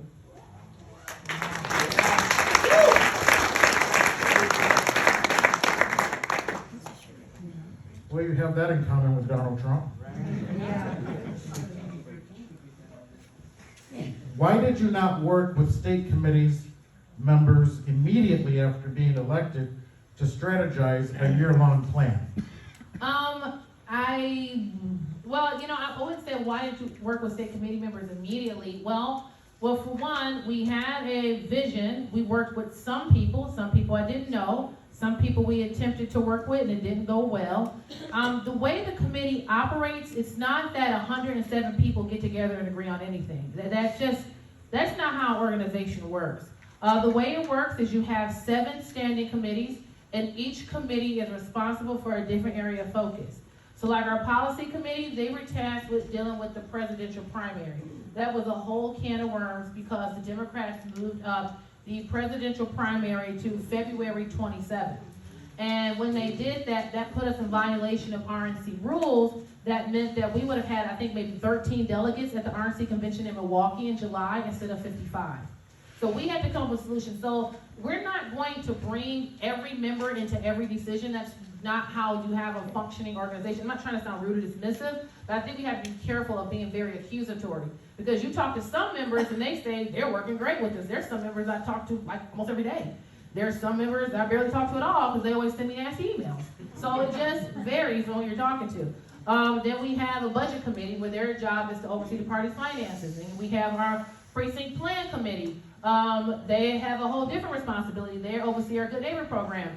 Our election integrity committee, I talk to the chair of that committee all the time because election integrity is our primary focus. So it just really depends. The issues committee, there's been some challenges there, only not because of the committee, but because Democrats control the legislature. So if we were in control of the legislature, our issues committee could get a lot more done. Right. So it's not that we haven't strategized a plan with the committee. It doesn't, that's not how it functions. Now, I'm sure some may disagree with my organizational style or my management style, and that's fair, but that's just not how we run the organization. It doesn't kind of function that way. Excellent question coming up, I think. What is the anticipated time commitment for a participant in the Good Neighbor program? Oh, that is a great question. You know, it will really boil down to how much work is needed in your community. I would say that. You know, how much work, that's a great question, and I really don't have an answer. I think it's not so much of a time commitment, it's more of the goals. Because if you have a community where you have a bunch of active and concerned people, well, your list is gonna be a lot easier. Because you got a bunch of active and concerned people who are already engaged. If you live in a community where it's a bunch of apathy, you got your work cut out for you. So it really depends. It really depends. How many people have signed up for the Good Neighbor program? About 600. How many participants do you think are needed to win in 2024? I would like to see 3,000. 3,000. That's my goal. I believe that we have 600 already in this January. I think as time progresses, because now we're seeing, you know, I think the silver lining in all of the drama, more people are getting engaged. That's a plus. But I do believe that with the election year being on us in this moment, more people are going to get involved, because one of the comments several questions ago was about burnout. So a lot of people took 23 off. It's because we really haven't had the infrastructure to support long-term activism, because for the Democrats, it's a lifestyle. Like I said, they already got their plans for 26, they're already putting together their plans for 28. So we want to change that the way we don't have so much burnout. But I believe that with us being an election year now, people are very concerned and they want to be productive. That I think we'll hit that number, but that's my goal. Does this replace door knocking, or is it in addition to door knocking? Great question, in addition. So our canvassing system we're using for this cycle is Numenar. I selected Numenar because they use consumer data to help them profile voters, not just vote history. One of the benefits with our presidential primary, the statewide, is that you have to either pull a Republican or Democrat ballot. So that's what the RNC uses to help them determine what someone, if they're Republican or Democrat. But that consumer data will help as well. So if you haven't done the Numenar training through your county party, we first have been working on training the county and district leadership on how the program works.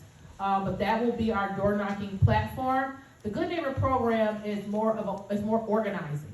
So that's how we organize and train people, where the Numenar program actually provides you with the individual's names, their phone numbers, and actually a texting capability in Numenar. So it provides you that information for the direct voter contact.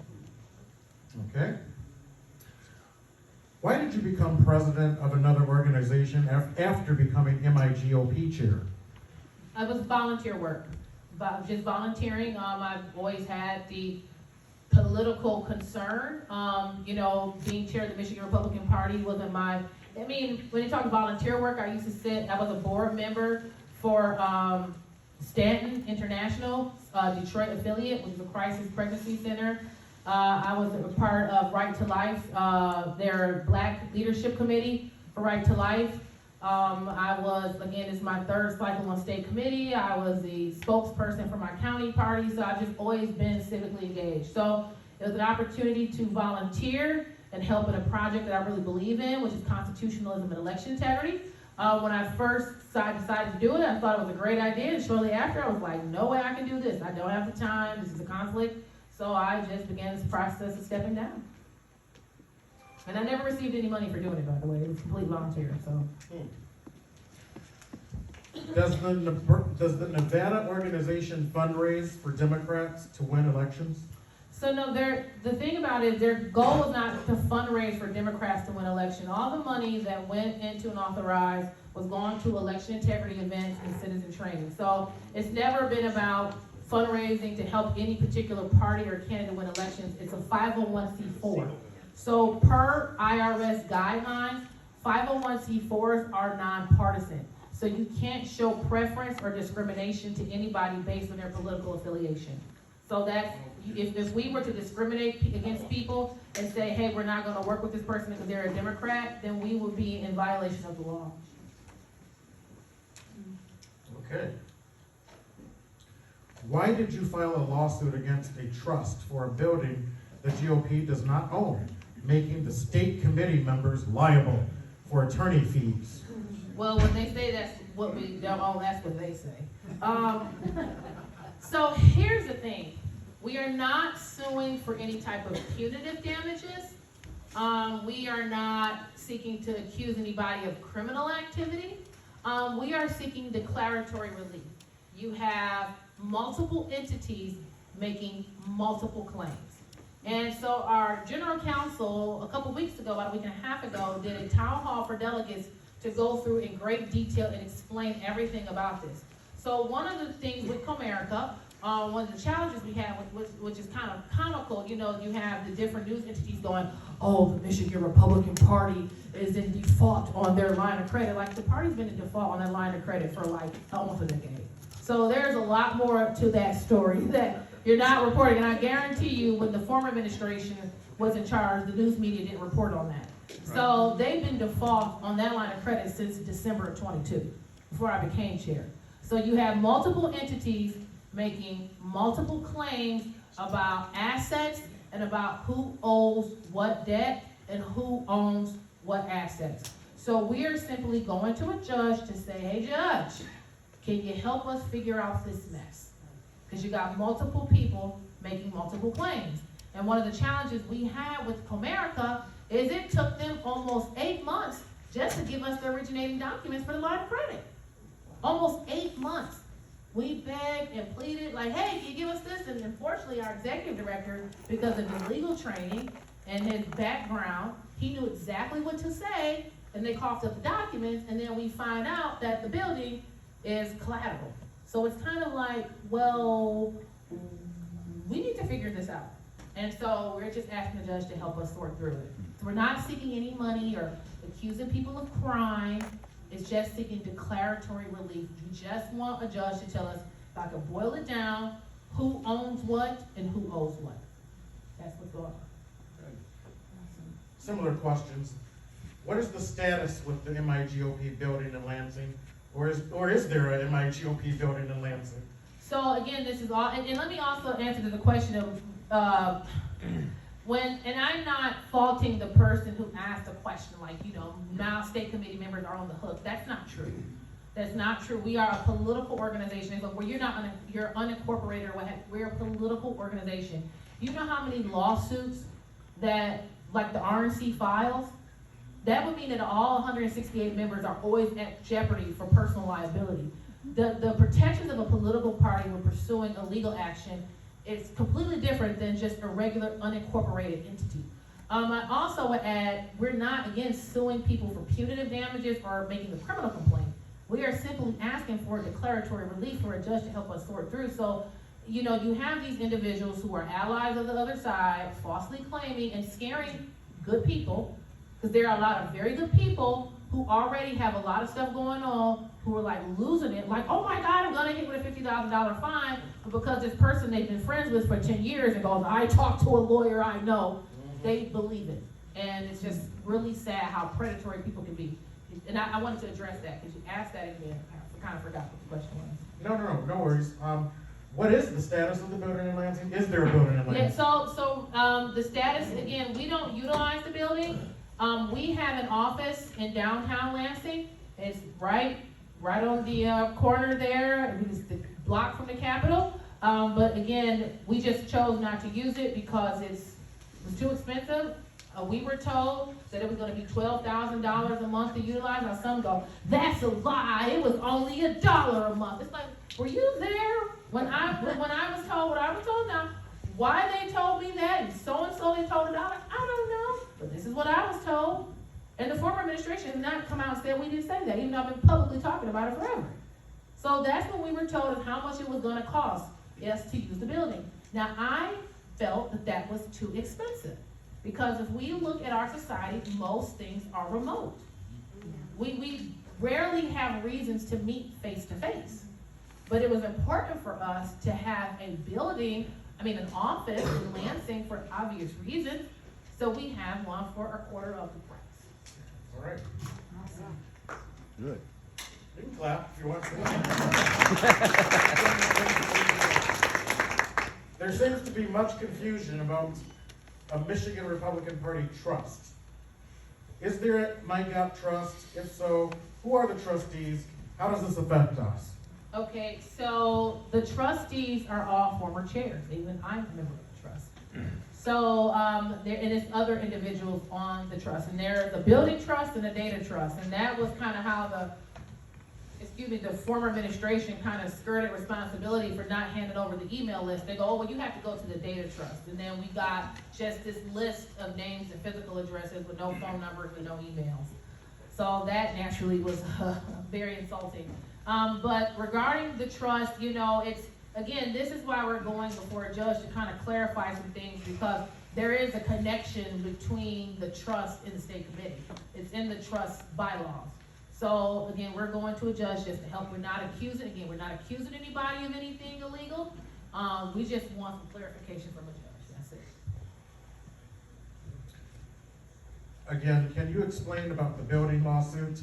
I think that's asked and answered. Yeah, that's. What about new Democrat corporation affiliation, unauthorized 501c4 in Nevada, formed April 5th, 23. Laura Loomer's comments about it, asked and answered? Yeah.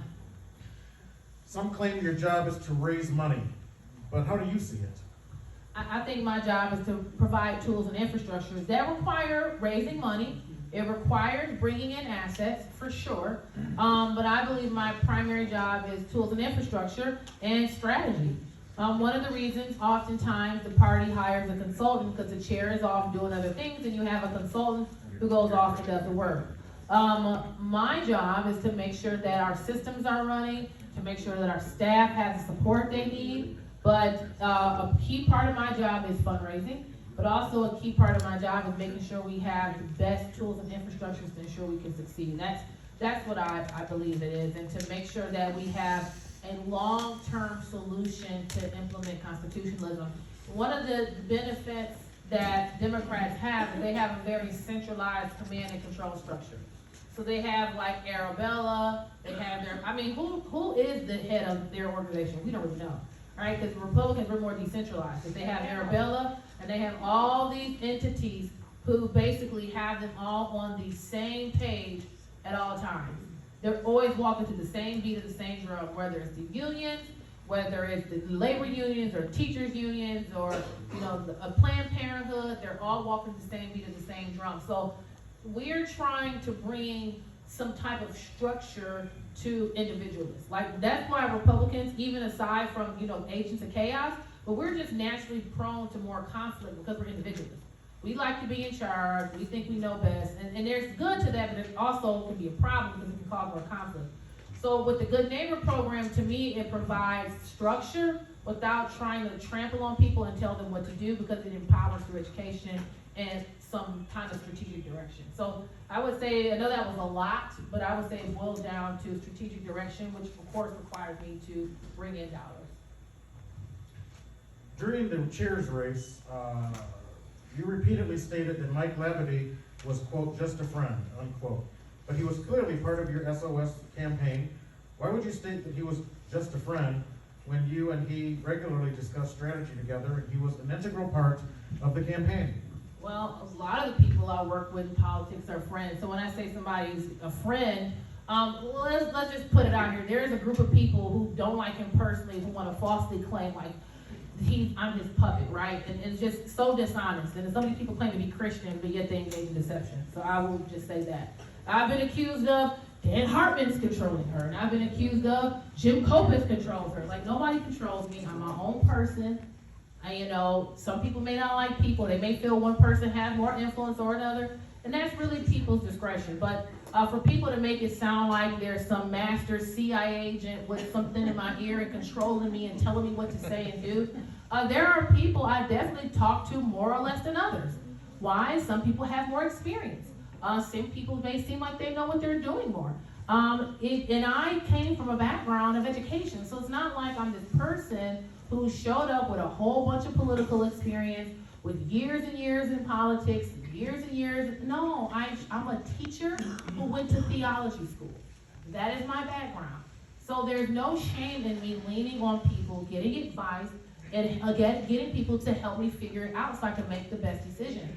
So I talk to a lot of people. I have people I consider friends. I have people I consider associates. So I don't think there's this secret narrative because someone else wants to put a spin on my answer. That's just, and of course, I may seem slightly defensive because to me, it's insulting when people try to insinuate that I'm somebody's puppet. I'm nobody's puppet. You're here.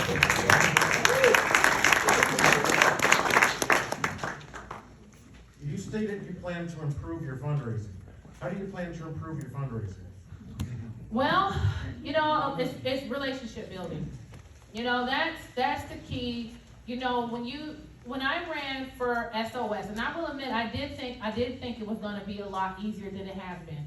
Because when I ran for Secretary of State, you just hit the phone, you call people, and then too, like we would go do media. I did a ton of media appearances, and we would go on a TV show and raise 10 grand just for me being on the TV show. So I'm thinking to myself, well, if we were able to raise more than any other Secretary of State, how much easier is it going to be to go to somebody and say, can you contribute to the Michigan Republican Party? I mean, we're an organization that's been around for almost 200 years. So it's not like this is just some random group. No, this is a major political party that's been around for almost 200 years in a swing state.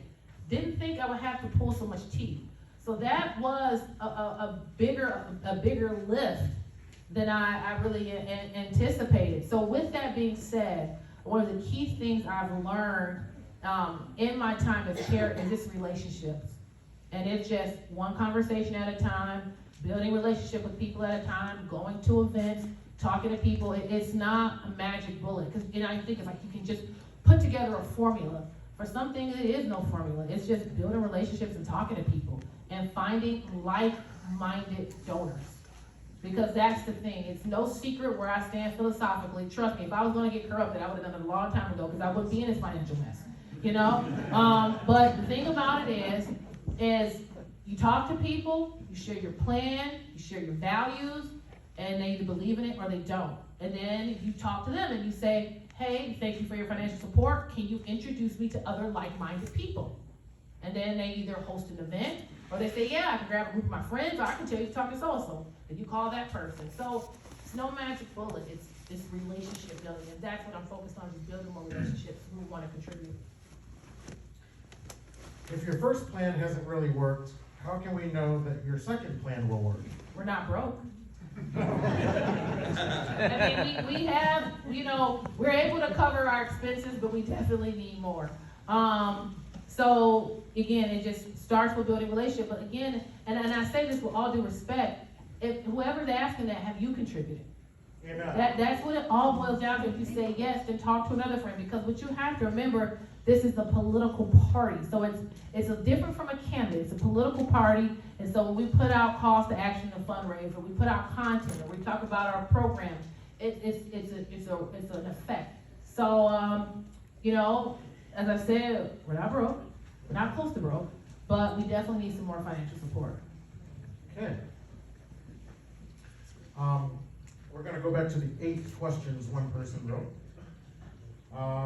Why did you hire Owens and Copas, 2 convicted felons, to handle money in the Michigan Republican Party administration when they have been convicted of stealing money from people and other organizations? Well, for one, Owens has never worked for the Michigan Republican Party, so that's not true. So any claim that he's handled money is false. He was a volunteer who helped us at the Mackinac Leadership Conference, and he's never handled any money for the party, so that's not true. Jim Kopis is not a felon, that is false. Unfortunately, and I believe the person who asked that question was very well-meaning, and they asked it with good intentions, but unfortunately, one of the biggest problems we've had are people who claim the title of Republican and they are pathological liars. And when, as soon as Jim got brought in as our executive director, someone came with that claim, and we did a live stream. He explained, he's like, he's never been a felon, he's never been in prison, but anyway, I'm Holy Ghost catching me, because there's somebody in the party who is a felon and nobody cares. But not a person of our administration. Not a person in our administration. So that's not true. And Jim Kopis is our executive director. He does not handle money. Okay. How much money have you raised in actual fundraising, not including the Mackinac Conference? That is a really good question, and I apologize for not having an answer. That's a really, how much, I should have that answer as a breakdown as, for each event that we've had and every initiative we have, and how much have we raised from calling people, and how much have we raised from email campaigns. I think that's a very great question, but I apologize, I just don't have that answer right now. I mean, I'm not saying I couldn't get it, but it's just not off the top of my head. Is Melinda Pago the Michigan Republican Party co-chair? No, she was removed.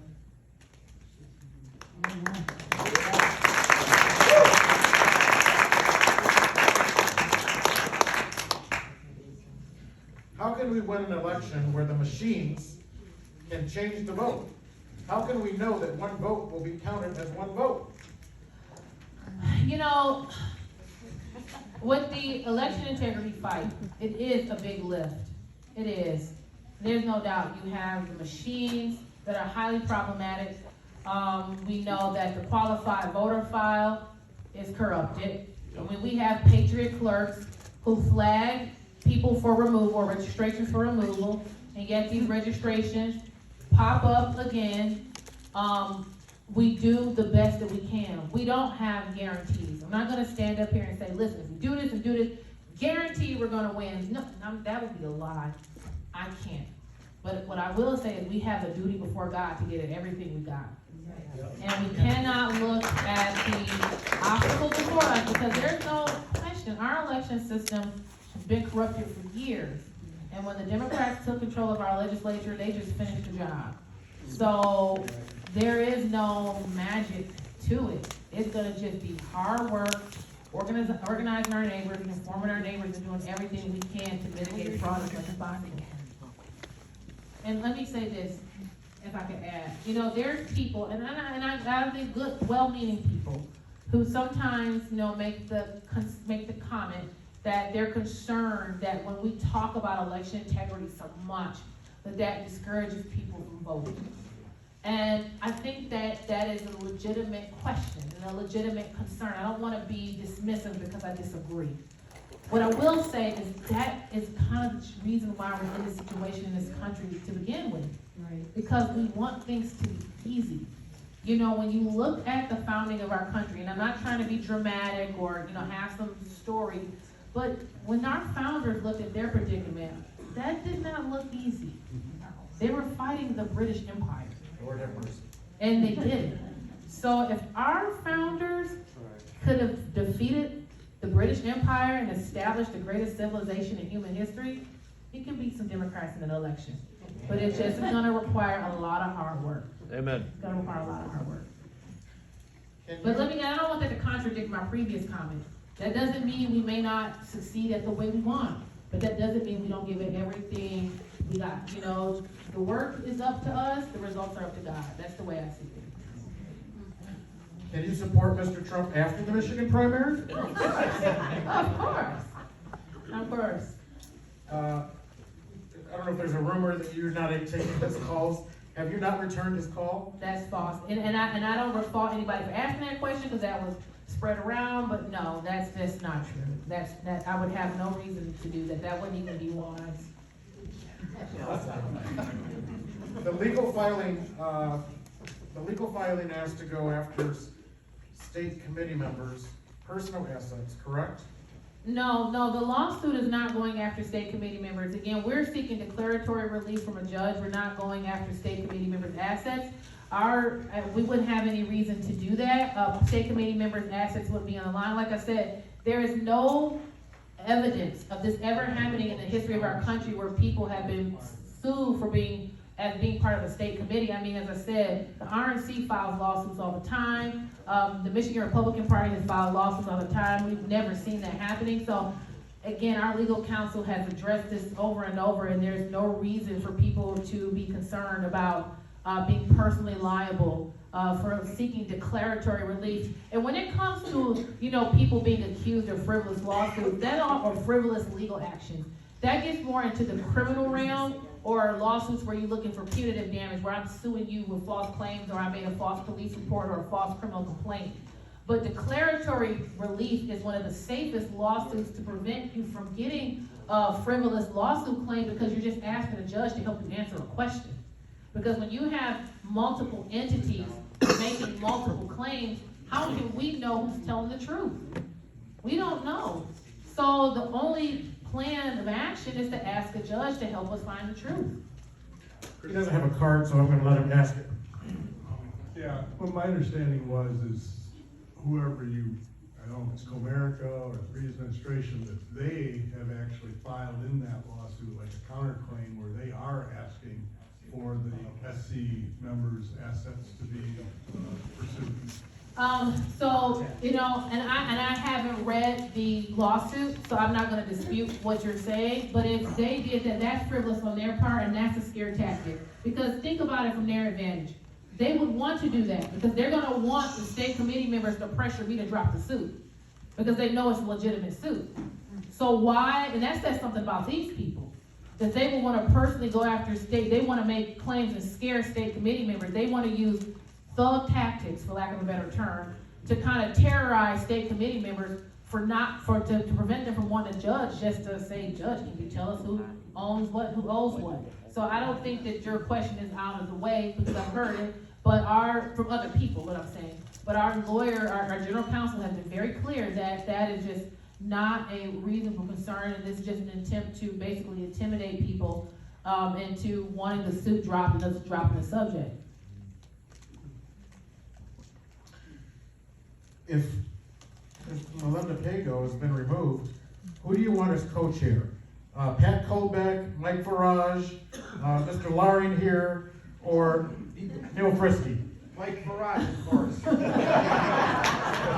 I haven't made any decision about the co-chair. We got a lot to do as a committee, but I haven't made any decisions yet. I haven't made any decisions. Cop out.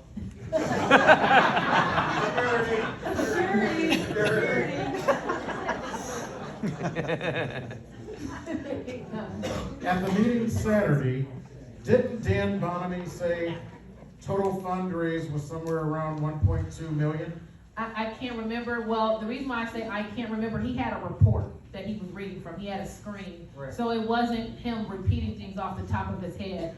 Our treasurer and a couple of the budget committee members got together and did a deep dive financial report, because oftentimes, and this is just something as humans that we all, and even myself, have to be mindful of, and oftentimes we make accusations before asking questions. And so you would have members saying, why aren't we being told this? And sometimes we're like, well, we didn't tell you because we're trying to hide something, we just didn't think to share it. So we had a couple of people share some things that they would like to know more about. And so a couple of our budget committee members and the treasurer put together a detailed financial report. So whatever claims he made, I know they're accurate because they were based on a report and he was reading it off of a screen, so. How much money has been raised, and can you show us proof? Ask and answer. Yeah, I would say, you can always look at FEC filings. I mean, we do have, admin fundraising, which is not something that's disclosed to the public, but that's, the best answer. Why wouldn't you work with the budget committee for financial reports? Why did the co-chair feel that you boxed her out and wouldn't keep her informed on state committee issues regularly at regular monthly meetings? Well, just because somebody feels a certain way doesn't make it true. I can feel that I'm Santa Claus. I mean, I'm not trying to be insulting. I'm sorry if I come across as condescending, but again, we can't just because somebody makes a claim and they say, I feel this way, that doesn't make it true. I did not box out the co-chair. the former co-chair, I asked her to oversee our March 2nd convention. I mean, if somebody would like, I can show you an email back from March when I asked her to oversee our Good Neighbor program.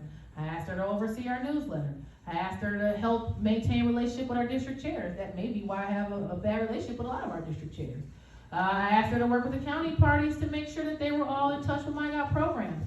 So I asked her to do a lot of things. I can't help how people feel, and somebody's feelings being hurt. And I don't mean to sound crass or rude, but I mean, just because somebody makes a claim that's not true, say, well, these people feel like this. Well, you can talk to the other majority of the committee who would disagree. So then how does it work? Is it a battle for feelings or is it a battle for truth? And if the majority of the budget committee feels that I've been fair, transparent, and work with them, then I think that people should, that's not to say there aren't things I can improve on, but that's not what the majority of the committee, the overwhelming majority of the committee, and the people with actual financial and accounting experience, they don't feel that way. So just because one person says, I feel this way, that doesn't make it true. It doesn't make it true.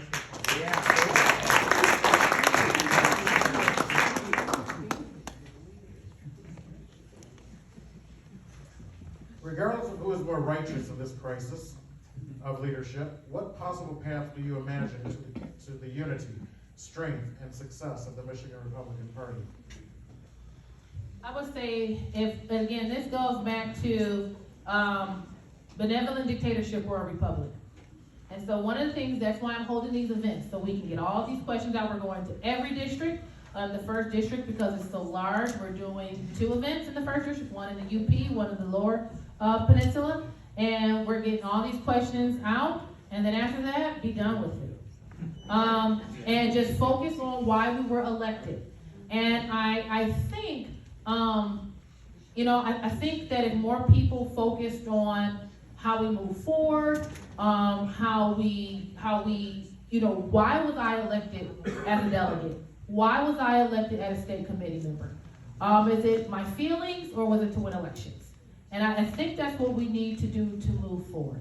And that's my goal. It's just everybody focused on what we're doing. We have a convention coming up in 6 weeks. We have a primary election coming up. We've got a lot of people we need to do outreach. It's about what you're focused on. And that's why I think sometimes, and I'll share this story. I sat down with 2 committee members for 3 hours. Nobody can tell me I don't try. 3 hours and they're still mad at me. Yeah. And when it got down to the 3 hours, one of the members made a complaint, and I will admit, I looked at the member and I said, that is petty. And, part of my thing is when you're in my situation, it's almost like a soldier. You take a soldier who's seen bloodshed and you've seen all these horrible things, and somebody comes and complains, you know what, the meat at Myers is too hot. It's like, 2 weeks ago, I just somebody got their arm cut off. Tell me more. So that's kind of the mindset that I operate with. I'm like, okay, we got 10 months to save our republic. Lord have mercy. 10 months to save our republic, and you want me to sit and cry about your feelings. Where are my priorities? So that's where sometimes I don't want people to think I'm being rude or being crass or not being sensitive, but it's like priorities. We got 10 months. I can't get down the rabbit hole of all this. I have to be focused on how do we stop these people from toppling our republic. That's all I can be focused on. So if I ever come across as crass or rude or mean or condescending, that is never my intention. Never my intention. Again, my background is education. I used to work with teenagers. So I'm used to dealing with all that. But with that being said, I'm now looking at the collapse of our civilization. So my whole mentality has to shift. Where again, sometimes I don't have the time. It's not because I'm being mean. It's because I just love my country so much, I can't lose focus. Amen.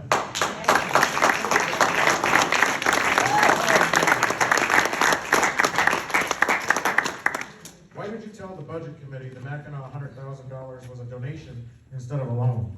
I did not make that statement. One of our staff members did, but it was not out of deception or someone lying or someone trying to trick. It was actually my fault because I failed to communicate effectively with our staff member that it was a loan. So that is completely my bad. Describe your history with Mike Labadie. For example, how did you meet?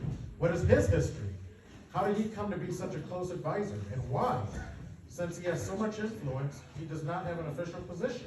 subject to public scrutiny. So can I read your phone?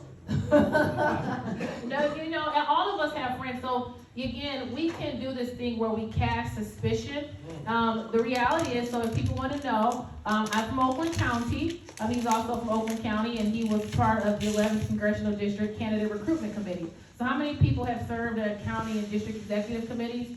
And then you have candidate recruitment committees. So he approached me, said, you should run for Secretary of State. And I said, no, I'm not going to do that. Leave me alone. I'm not doing it. Not running for office. Then 2020 hit. Then we saw what occurred. He came back and said, you should run for Secretary of State. And after talking to him and several other friends in Oakland County, I said, okay, we're going to do it. So he helped advise me. That's not something that's controversial. So again, just because some people want to make a big controversy and a big production of it, that's on them. That doesn't mean I have to entertain it. We all have advisors. We all have friends. We all have family. We all have mentors. And just because, you know, I may not list every person I talk to day to day, that doesn't mean I'm hiding something. It's just not relevant. So I don't see why it's this big deal. Now, I know there's people who used to work for the campaign who personally hate his guts. That's not my problem. And I'm just trying to focus on the Michigan Republican Party. Okay.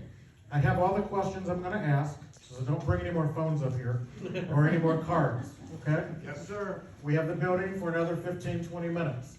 So we're going to blow through these next few questions, Madam Chair. How many fundraising events have been put on since your election, and how much money has been raised for membership and MiGOP has benefited? I apologize, I don't have that. Yeah. Asked and answered.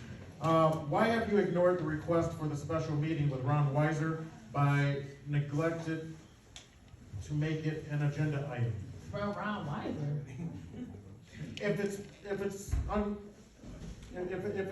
irrelevant and I'm sorry. whatever, just and explain Mike Labadie and why you did not meet with Ron Weiser after he offered to pay down the debt. Oh, it's way more to that story than that. I'm not even gonna go there. It's way more to that story. Way more to that story about Ron Weiser. No. Okay. All right then, that's that. Please return that phone. Thank you. That was 8 questions. All right. Can you speak to the chaos that is attempting to divide the party, and who are the players that we need to be aware of? I have supported some of these people in the past and now. Right. It's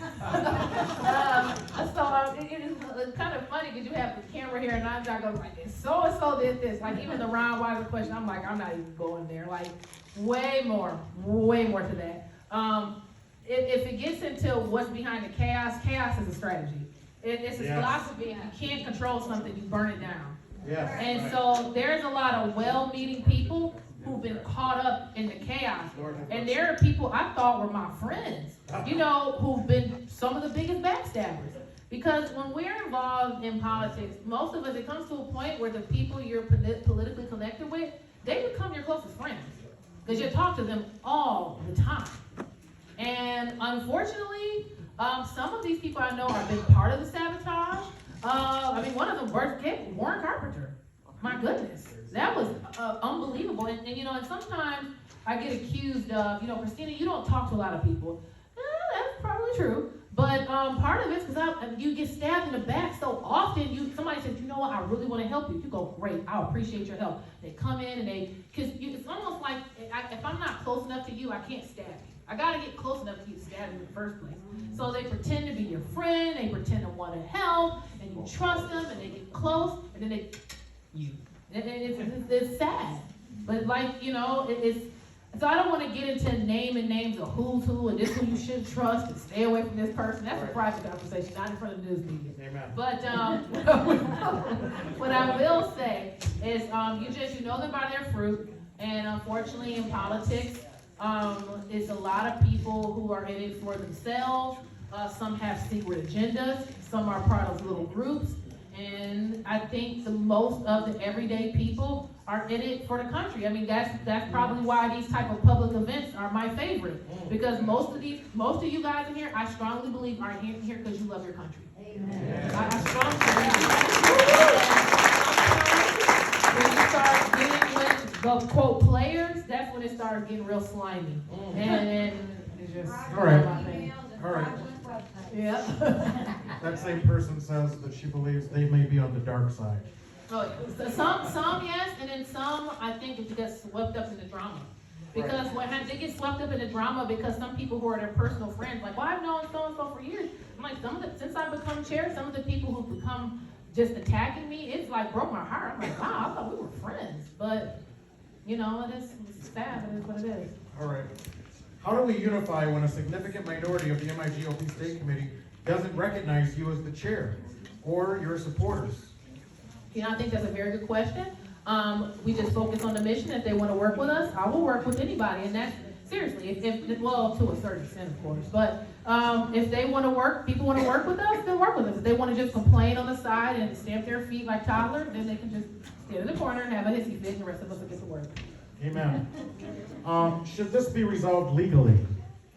I mean, it's already been resolved because in Michigan, we have something called high manus, where the political parties solve disputes intra-party. We solved it. On January 13th, the committee voted that the January 6th gathering was illegitimate. No business there conducted was Michigan Republican Party business. They voted to affirm me as chair. We move on. So if other people want to take me to court, whatever, they'll just lose, and it'll just be everybody's time is wasted. But again, some people I believe are chaos agents, because again, some people will burn what they can't control. And sometimes the thinking is if we burn it and destroy it, it'll make it easier for us to get power because it'll be destroyed. How are we looking for attorneys for the presumed upcoming legal challenges related to the failures in the election integrity in the upcoming elections? I think, well, one of the benefits, when I talked earlier when people brought up unauthorized, well, one of the reasons I stayed connected with our candidate coalition, number one, is just a great group of patriots from all over America. We just work so well together, but one of the reasons why I stay so connected with the group, not only do we get along so great, but it's relationships. Because again, whether it's fundraising, whether it's volunteers, all of that stuff, a lot of it just boils down to relationships. And so we're always looking for more attorneys. So if you know any attorneys with courage, please let me know. And I don't say that to be mean or flip it, but we got a lot of attorneys who, you know, you'll talk to them and say, hey, we got this election integrity case, we need more lawyers.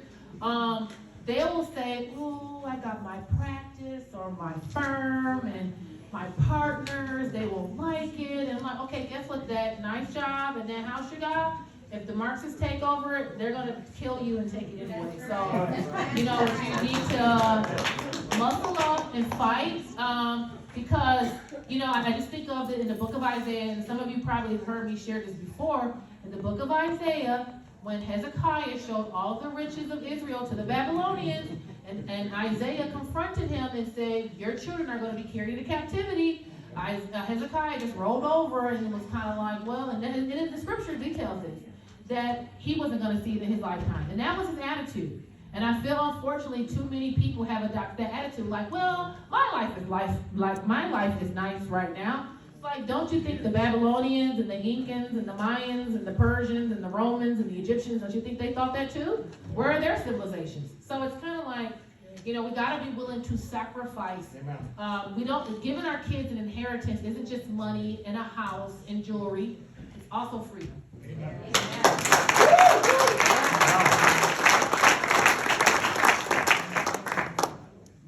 How many state committee members voted you off on January 6th? Well, how many voted in the fraudulent gathering? 40. That's 37% of the committee.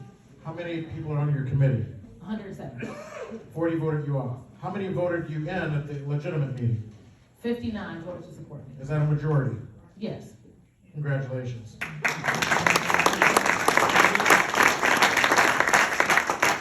I am from Ottawa County. Is what's happening at the state level the same strategy we experience at the county level? Drain our funds and misrepresent lawfare? Well, you know, I would say, I can't speak specifically to Ottawa County, but I will say in other counties, it's been the same thing. You know, people refusing to turn over assets, sabotage, you know, just being contrarians. It's been a lot of the same in different areas. So, and one of the things we noticed that in many counties, they're the same people who are trying to sabotage their efforts at the state level. A lot of the same people. I'm not going to name any names. But you know, it is what it is, and so, you know, it is what it is, and when I say it is what it is, I don't say that to be dismissive, but it's just part and parcel of us trying to kind of change the status quo.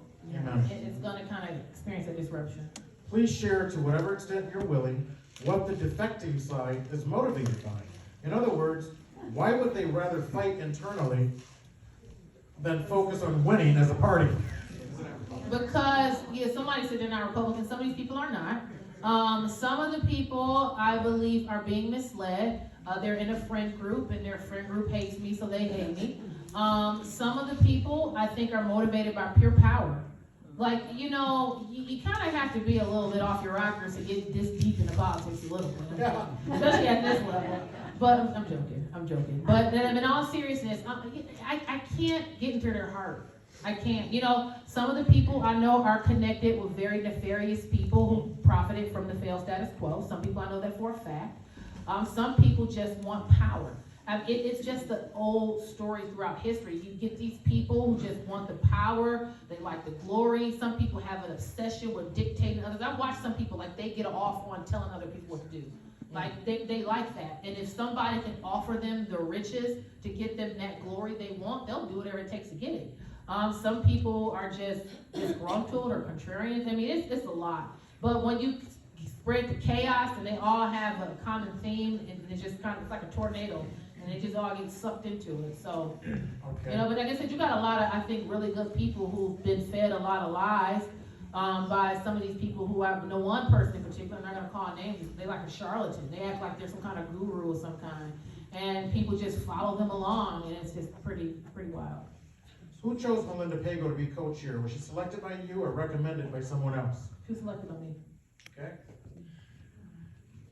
Was the Karamo-Pago plan for financing the Michigan Republican Party successful?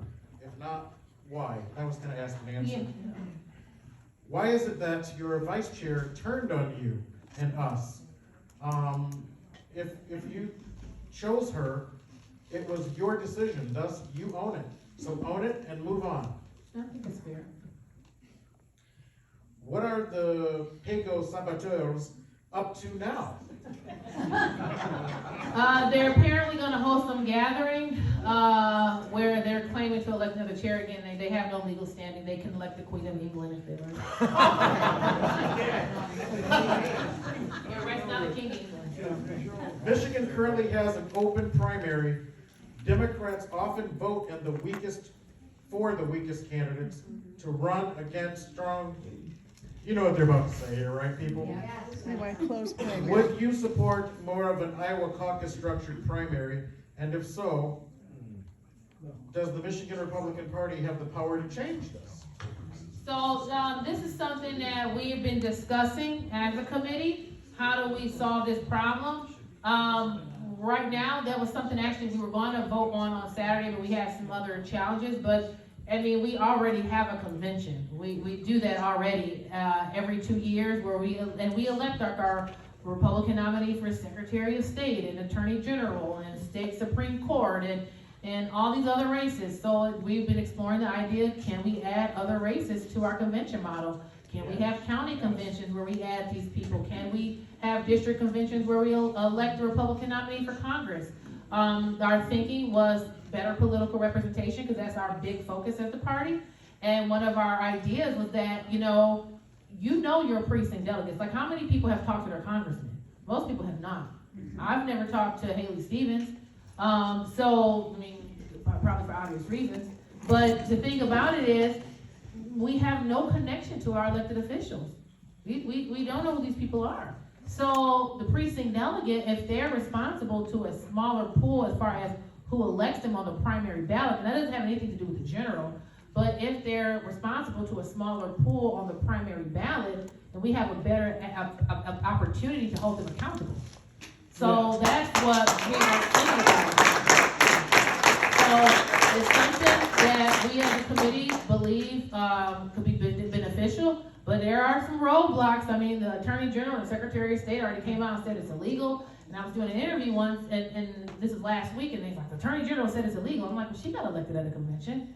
So she can't say the convention process is illegal. That's right. So the question is, what races can we add to the convention? What kind of timetable are we on for this year? I think that's a legitimate question. So, we don't want to do anything half-cocked, but at the same time, I mean, we definitely can add other races to the convention. We already have several, so why can't we? What legally is preventing us from adding more? So that's something we're definitely looking at. And then also to that question, it keeps Democrats out of our primaries. Amen. So, I've heard that there may be a vote regarding delegates choosing who will be on the state ballot instead of allowing citizens to vote. Is that true? Asked and answered. well, I will say, I think that question is fair, but I think we have to think about it differently. Because some people will criticize and say, well, we want to, members of the general public won't be able to vote. And I would say, well, no, that's not the case. Because they vote for their precinct delegate. And the precinct delegate is my neighbor. And also, I think if this model was adopted, then the precinct delegate, no more secret ballots. We cannot do secret ballots. Because how else can our neighbors hold us accountable if we got a secret ballot? So again, we're still discussing all this stuff. There's a lot to consider, but you're not pushing out the citizen. You're not. Because now you're responsible to your neighbor. Because I can't just walk into Haley Stevens' office and say, I want to have a conversation with you. But I can go to the precinct delegate because they're my neighbor. I can go and talk to them. I can go and ask them questions.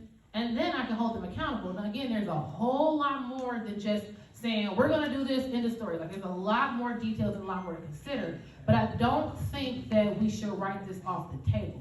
But this is not my decision. This is a conversation for all of us to have. Okay. Close the primary.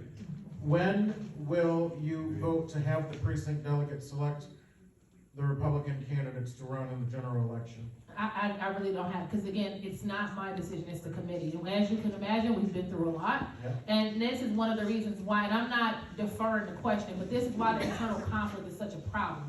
Because we spent roughly a month and a half on internal conflict instead of handling business. Right. Imagine if we would have been having this conversation in November. Yeah. So that's why, many people may feel like we were being punitive when we voted that several people were in violation of conflicts of interest, but that's why the committee took that action.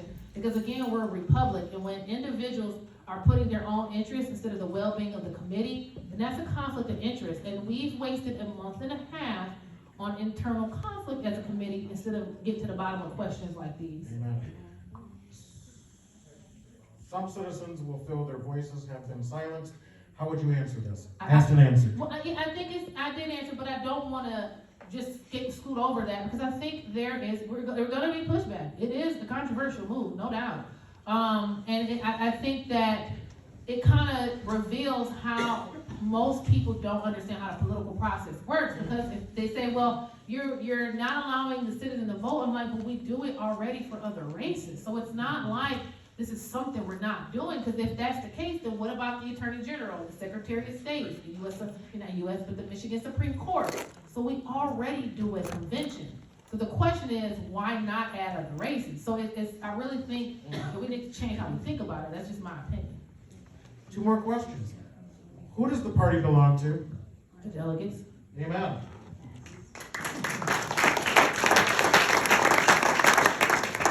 Last question, and thank you all very much for all those great questions. The Biden administration is so bad.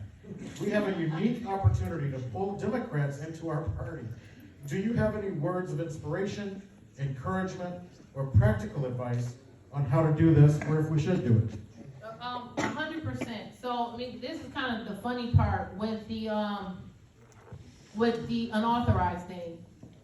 And when we were talking about the 501c4, one of the beauties of the 501c4 is that when we say we're nonpartisan, but we go and talk about all conservative perspectives on issues. And naturally that'll bring people in, because one of the women who was part of our candidate coalition, this woman is a Democrat, but she's a conservative. She just, for whatever reason, continues to identify as a Democrat. She's actually going in urban areas in Atlanta and talking to people about how bad Biden is. So I think we have to talk to people who may not be a Republican, but we don't change our position. We just talk to them, I mean, you can't walk up to people, and it's kind of what gave me the idea behind the Good Neighbor program, is when we campaigned for the SOS race, we had a tent in Traverse City right across the street from Michael Moore's Theater. So you can imagine that environment. You know, and we had some of our volunteers that will walk up to people and go say, like, you know, the communists are coming to destroy our country. Like, that is true, but that's not something you want to lead with. And I learned that also when we did street evangelism. Like, you know, we did some street evangelism with our church once, and people, you know, we had a SWAT team, and our leader was walking up to people and saying, do you know Jesus Christ is your Lord and Savior? Now, that's a good question to ask, but is that the best way to get the person engaged in conversation? Probably not. So we kind of came with the idea, how about we approach people and say, can I pray for you? And most people, even if they're not a Christian, if you just say, can I pray for you? Most people go, well, yeah, I want some well wishes. Yeah. Because I once was campaigning at an event, and I had a guy who was practiced Hare Krishna, I think I'm saying it properly, and he approached me and shared his faith with me. Even though I didn't agree, but I still appreciated it. Because he cared enough about me to share what he believed would benefit my life. And so I think if we take that approach to people, not walking up like the Democrat is the enemy. No, the Democrat Party is evil, but the average Democrat voter is not some crazy Marxist. They have their different reasons. So I think if we approach with that heart, then we could be very effective at bringing people over to our side. And some may not become a Republican like this lady I was talking about in our group, but she's going to vote Republican, and that's actually what we need at this moment. Thank you, Madam Chair.